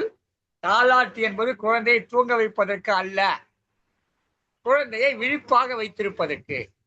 எப்படி கேக்குறீங்களா? குழந்தைக்கு மொழி பேச தெரியாது, தன் நாவை அசைத்து ஒலி எழுப்பினால் ஒளி வரும், மொழி வரும் என்பது தெரியாது குழந்தைக்கு. அந்த குழந்தை முகத்துக்கிட்ட போய் நாக்குல பண்ணுற போது இந்த நாக்கை அசைச்சா ஒலி வருதுன்னு பார்த்துட்டு அந்த குழந்தை தன்னுடைய நாக்கை அசைத்து ஒலியை எழுப்புகிறது. அப்படித்தான் தாய்மொழியை கற்றுக் கொடுக்கிறாள் தாய். ஒரு இனத்திற்கு, ஒரு மரபுக்கு அடிப்படையாக இருப்பது மொழி. அந்த மொழியை கற்றுக் கொடுப்பவள் பெண். அந்த தாலாட்டு என்று சொன்னால் நாக்கை அசைப்பது என்று பொருள். தாளை அசைப்பது, அதான் தாலாட்டு. அந்த தாளை அசைப்பதின் மூலமாக அந்த குழந்தையை நீயும் தாளை அசைத்தால், நாவை அசைத்தால், உன் நாவை அசைக்கிற போது ஒலி எழும், அந்த ஒலியை கொண்டு நீ பேசலாம் என்பதை முதலில் கற்றுக் கொடுத்து அதன் பிறகு அந்த ஒலியை எழுப்ப கற்றுக்கொண்ட பிறகு அதற்கு மொழியை கற்றுக் கொடுத்து, அதனால அதுக்கு தாய்மொழின்னு பேரு. அம்மா சொன்னாங்க தந்தையர் நாடு என்ற பேச்சினிலேன்னு சொல்லி. நான் ஒரு ரஷ்ய திரைப்படம் பார்த்தேன். அந்த நாட்டிலே ரஷ்ய திரைப்படத்திலே பெயர் என்னென்று சொன்னால் they fought for their fatherland என்று போட்டிருந்தான். இந்த படத்தின் பெயர் they fought for their fatherland என்ற அந்த படத்தின் பெயர். நான் கூட மதர்லேண்ட் தானே வரணும், ஃபாதர்லேண்ட் போட்டிருக்கானே. பார்த்தா நம்முடைய பண்பாடு நாட்டை தாயாக வணங்குவது, நதிகளை தாயாக வணங்குவது நம்முடைய பண்பாடு. ஏன் அந்த பண்பாடு கேட்டா, நாம தாய் வழி சமூகத்திலிருந்து வந்தவர்கள். நம்முடைய சமூகத்தின் பெயர் தாய் வழி சமூகம். தாய் தான் முதன்மை. அதனால்தான் குலதெய்வம் கோயிலாம் பார்த்தா பொம்பளை சாமியா இருக்கும். அந்த பெண், அந்த சாமி, அந்த கடவுள், அந்த குலதெய்வம், அந்த சாமி, பெண் சாமி நம்முடைய குலத்துடைய மூத்த ஒரு தாய். அதனால்தான் அவரை வணங்குறோம். எதுக்காக கோழி வெட்டுறோம், ஆடு வெட்டுறோம், மாடு வெட்டுறோம்? அந்த காலத்துல நம்ம வேட்டையாடி கொண்டாந்து அந்த தாய்க்கு முன்னாடி போட்டோம்னா அந்த தாய் அந்த உணவை, அந்த ஆட்டையோ மாட்டையோ பகிர்ந்து கொடுப்பாள். நாமெல்லாம் சாப்பிடுவோம். அதைத்தான் இன்னைக்கு நாம என்ன செய்யறோம், அந்த தாய்க்கு முன்னால் அந்த மாட்டை பலி கொடுத்து அந்த மாட்டையோ அந்த ஆட்டையோ, அல்லது இப்ப கோழியா போச்சு. அந்த காலத்து காட்டு எருமையெல்லாம் வேட்டையாடி இருப்பான், அதெல்லாம் கொண்டாந்து போட்டான். அப்புறம் ஆடாச்சு, இப்ப கோழியா ஆயிடுச்சு. கோழியை கொண்டு போய் பலி கொடுத்து அதை அந்த சாமிக்கு காமிச்சிட்டு அதுக்கப்புறம் சமைச்சு சாப்பிடுற வழக்கம் என்பது அந்த பெண் வழி சமூகத்துடைய மிச்ச சொச்சம் தான் இன்றைக்கும் இருக்குது. இந்த குலதெய்வ வழிபாடு என்பது பெண் வழி சமூகத்துடைய மிச்ச சொச்சம். குலதெய்வ வழிபாட்டை பற்றி ஐயா பேசினார், அருமையா சொன்னார். குலதெய்வ வழிபாட்டில் தன் முதன்மையிடம் பெண்களுக்குத்தான். பெண்கள் தான் அந்த வழிபாடு செய்வாங்க. ஆனா அந்த பெண் அந்த வீட்டு பெண் கிடையாது. வேறொரு வீட்டு பெண் இந்த வீட்டுக்கு வந்து இந்த வீட்டுடைய குலதெய்வத்தை ஏற்றுக்கொண்டு அந்த குலதெய்வத்திற்கான அந்த உணவை சமைத்து அந்த தெய்வத்திடம் படைப்பால். அப்புறம் எல்லாம் சாப்பிடுவோம். அடிப்படை ஆண்கள் வழியில் அந்த குலதெய்வம் வந்தாலும் கூட அதை போற்றி பாதுகாப்பவள், இந்த குலதெய்வ பாதுகாப்பவள் பெண் தான். எனவே இந்த தாலாட்டு, தாய்மொழியை கற்பித்தல், அதன் மூலமாக உலா உலா உலா என்று அவள் சொல்லுகிற போது நீ இந்த உலகத்தையே உலா வர வேண்டும், உலா வர வேண்டும், உலா வர வேண்டும் என்று அந்த குழந்தைக்கு அவள் கற்றுக் கொடுக்கிறார். தன்னுடைய மரபை சொல்லிக் கொடுக்கிறார். இன்னொரு செய்தி, நுட்பமான அறிவியல் செய்தி சொல்லட்டுங்களா? ஒரு ஆட்டுக்கோ மாட்டுக்கோ இல்ல வேறு எந்த மிருகத்துக்கோ தன்னுடைய மரபு வழி சிந்தனைகள் கிடையாது. மரபு வழி சிந்தனைகள் வராது. ஆட்டுக்கோ மாட்டுக்கோ இல்லை எந்த விலங்குக்கும் வராது. மனிதனுக்கு மட்டும்தான் மரபு வழி சிந்தனைகள் இருக்கும். அந்த மரபு வழி சிந்தனை அந்த மனிதனுக்கு எப்படி ஊட்டப்படுகிறது தெரியுமா? தாய் முதலாக கொடுக்கிற பாலின் மூலமாக ஊட்டப்படுகிறது. அந்த பாலின் மூலமாக மரபு வழி சிந்தனைகளும் அந்த மரபணுக்களும் கொடுக்கப்பட்டு அந்த குழந்தை வலிமையானதாக எதிர்காலத்திலே வளர்வதற்காக, வலுவுள்ளவனாக, அறிவில் வலுவுள்ளவனாக வளர்வதற்காக அந்த தாய்ப்பாலை கொடுத்து அடுத்த தலைமுறையை வளர்க்கிறார். அப்படி வளர்த்திடக்கூடாதுன்னு தான் குழந்தை பிறந்த உடனே அந்த இன்ஜெக்ஷனை போட்டு இந்த இன்ஜெக்ஷனை போட்டு சொல்லி போட வச்சு அந்த தாய்ப்பாலின் மூலமாக அவனுக்கு கிடைக்கக்கூடிய சக்தியை தடுக்கிற முயற்சி இன்றைக்கு நடந்தது. குழந்தை பிறந்த உடனே ஒரு 3 ஊசி போடணும், 4 ஊசி போடணும்னு சொல்லுவாங்க, தடுப்பூசிகள் சொல்லிட்டு. அதெல்லாம் என்ன பண்ணுதுன்னா தாய்ப்பாலினுடைய வீரியத்தை தடுத்து விடுகிறது. அதனால பின்னாடி பல நோய்கள் வருது. அந்த நோய்களே வரக்கூடாது என்பதற்காக அந்த தாய்ப்பால் சீம்பால் என்று சொல்லுவார்கள். அந்த பாலை கொடுப்பதன் மூலமாக அந்த குழந்தையை வளப்படுத்துகிற ஒரு தாய். மரபை மட்டுமல்ல, அடுத்த தலைமுறையையே காப்பவள் அந்த தாய் தான், தன் தாய்ப்பால் மூலம். இதெல்லாம் ரொம்ப உணர்ச்சி பூர்வமா இருக்குதுங்க. அறிவியல் பூர்வமா தான் சொல்றீங்க, ஆனா உணர்ச்சி மயமா இருந்தது. அம்மானா பெற்றெடுக்கிறாங்க, பெற்றெடுத்தா பால் கொடுக்குறாங்க, இது இயல்பான ஒரு விஷயம் தானே அப்படின்னு சொல்லலாம். எதிரணியில் இன்னொன்றை சொல்லிக் கொள்கிறேன். உங்களுக்கெல்லாம் தெரிந்த ஒருத்தர் உலக உத்தமர் காந்தியடிகள். அந்த உலக உத்தமர் காந்தியடிகளை உருவாக்கியது யார் தெரியுமா? நான் சொல்லல, அவர் சொன்னார் தில்லையாடி வள்ளி அம்மைன்னு சொல்லி. அந்த காந்தியடிகள் சொன்னார், என்ன இந்த காந்தி மகாத்மாவாக உருவாக்கியவர், இந்த போராட்டத்துக்கு என்ன தயார்படுத்தியவர் அந்த தில்லையாடி வள்ளியம்மை என்ற பெண் என்று சொன்னார். நான் சொல்லல, அவர் சொன்னார். பாரதியார் என்ன பண்றார், சமூக கருத்துக்களை எல்லாம் அடுத்த தலைமுறைக்கு கொண்டு சேர்க்கிற பொழுது அவருடைய பாப்பா பாடலாகட்டும் மற்ற பாடலாகட்டும் எல்லாவற்றிலுமே ஒரு பெண் குழந்தையைத்தான் முன்னிறுத்தி இருக்கிறார். நீங்கள் வேண்டுமானால் சிந்தித்து பாருங்க, அந்த பாடலை மீண்டும் படித்து பாருங்கள். எங்காவது அங்க ஆண் குழந்தைக்கு பொருத்தமா தான் பாருங்க, இருக்காது. சாதிகள் இல்லை இடி பாப்பா கூட தாய்ச்சி உயர்ச்சி சொல்ல பாவம் இப்படி சொல்லிட்டு வர்ற போது மோதி மிதித்து விடு பாப்பா இதெல்லாம் சொல்லிக் கொண்டு வருகிற பொழுது ஒரு பெண் குழந்தைக்குத்தான் சொல்லிக்காத, ஆண் குழந்தைக்கு சொல்லல. இன்னும் சொல்ல போனா அவர் கண்ணம்மாவை தான் கூப்பிட்டு, கண்ணப்பனை கூப்பிடல, கண்ணம்மான் தான் பாடல் எழுதியிருக்காரு. அந்த மகாகவி பாரதியார் என்ன பண்றாரு, தன்னுடைய பாடல்களை தன்னுடைய கருத்துக்களை அடுத்த தலைமுறைக்கு கொண்டு சேர்க்க வேண்டும் என்று சொன்னால் பெண் குழந்தைகளிடம் கொண்டு சேர்க்க வேண்டும். அப்போது அந்த சமூகம் விடிவு பெறும் என்று கருது. எல்லாம் சொல்லிட்டு வரப்போ எனக்கு 2 பேர் முன்னாடி நிக்கிறாங்க. 2 பேர் தான். ஒருத்தர் ஔவையார், ஒருத்தர் வள்ளுவர். பெண் குலத்துக்கு அவையும் ஆண்களுக்கு வள்ளுவரும் வந்து நிற்கிறார். ஔவையார் சேர்ந்தவரா வள்ளுவர் சேர்ந்தவரா அந்த இடத்துக்கு வந்துட்டு நிச்சயமா வள்ளுவர் தான் சொல்லணும் இல்லையா? அவர் தானே சிறந்தவர், வள்ளுவர் தான் சிறந்தவர். ஔவையாரை கட்டல வள்ளுவர் தான் சிறந்தவர் சொல்லணும். ஆனா ஒரு சின்ன செய்தி, வள்ளுவர் நமக்கு நெறி காட்டியவர். தமிழர் மரபுகள் தம்முடைய வாழ்க்கைக்கு எப்படி வாழ வேண்டும் என்கிற நெறியை காட்டியவர் வள்ளுவர். எப்படி வாழ வேண்டும் என்ற வழியை காட்டியவர் ஔவையார்.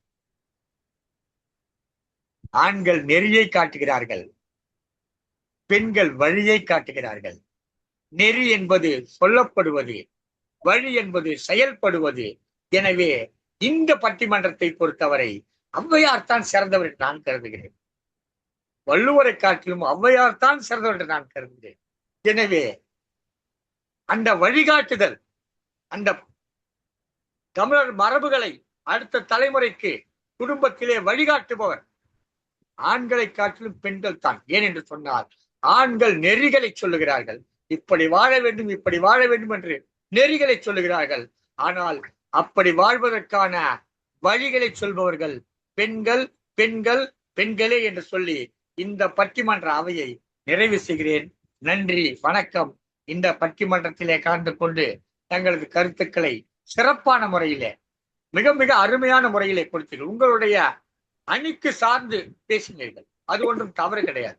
சில நேரங்களிலே அணியின் சார்பிலே பேசுகிற பொழுது சிலவற்றை சொல்லுவதற்கு கடினமாக இருக்கும். அதையெல்லாம் மீறி உங்களுடைய கருத்துக்களை எல்லாம் வந்து எடுத்துரைத்தீர்கள். உங்களை எல்லாம் பாராட்டுகிறேன். இதே போல் நாம் மீண்டும் மீண்டும் அடுத்தடுத்த பட்டிமன்றங்களிலே சந்திப்போம் என்று கூறி இந்த பட்டிமன்றம் சிறப்புற அமைய வலைவொலி வழியிலே உலகெங்கிலும் உள்ள தமிழர்களை சென்றடைய எப்போதும் செயல்பட்டுக் கொண்டிருக்கிற திருக்குறள் தொண்டர் திருமதி சிவகாமி சண்முக சுந்தரம் அவர்கள் சங்கத்தமிழ் தொலைக்காட்சி வழியாக உங்களுக்கு வழங்கி கொண்டிருக்கிறார். அதே போல வானொலியிலே தமிழறி வானொலி வழியாக தமிழ்வேல் நயனை விஜயன் அவர்களும் தமிழ்ச்சூர் சசிகலா நயனை விஜயன் அவர்களும் உங்களுக்கு வழங்கி கொண்டிருக்கிறார்கள்.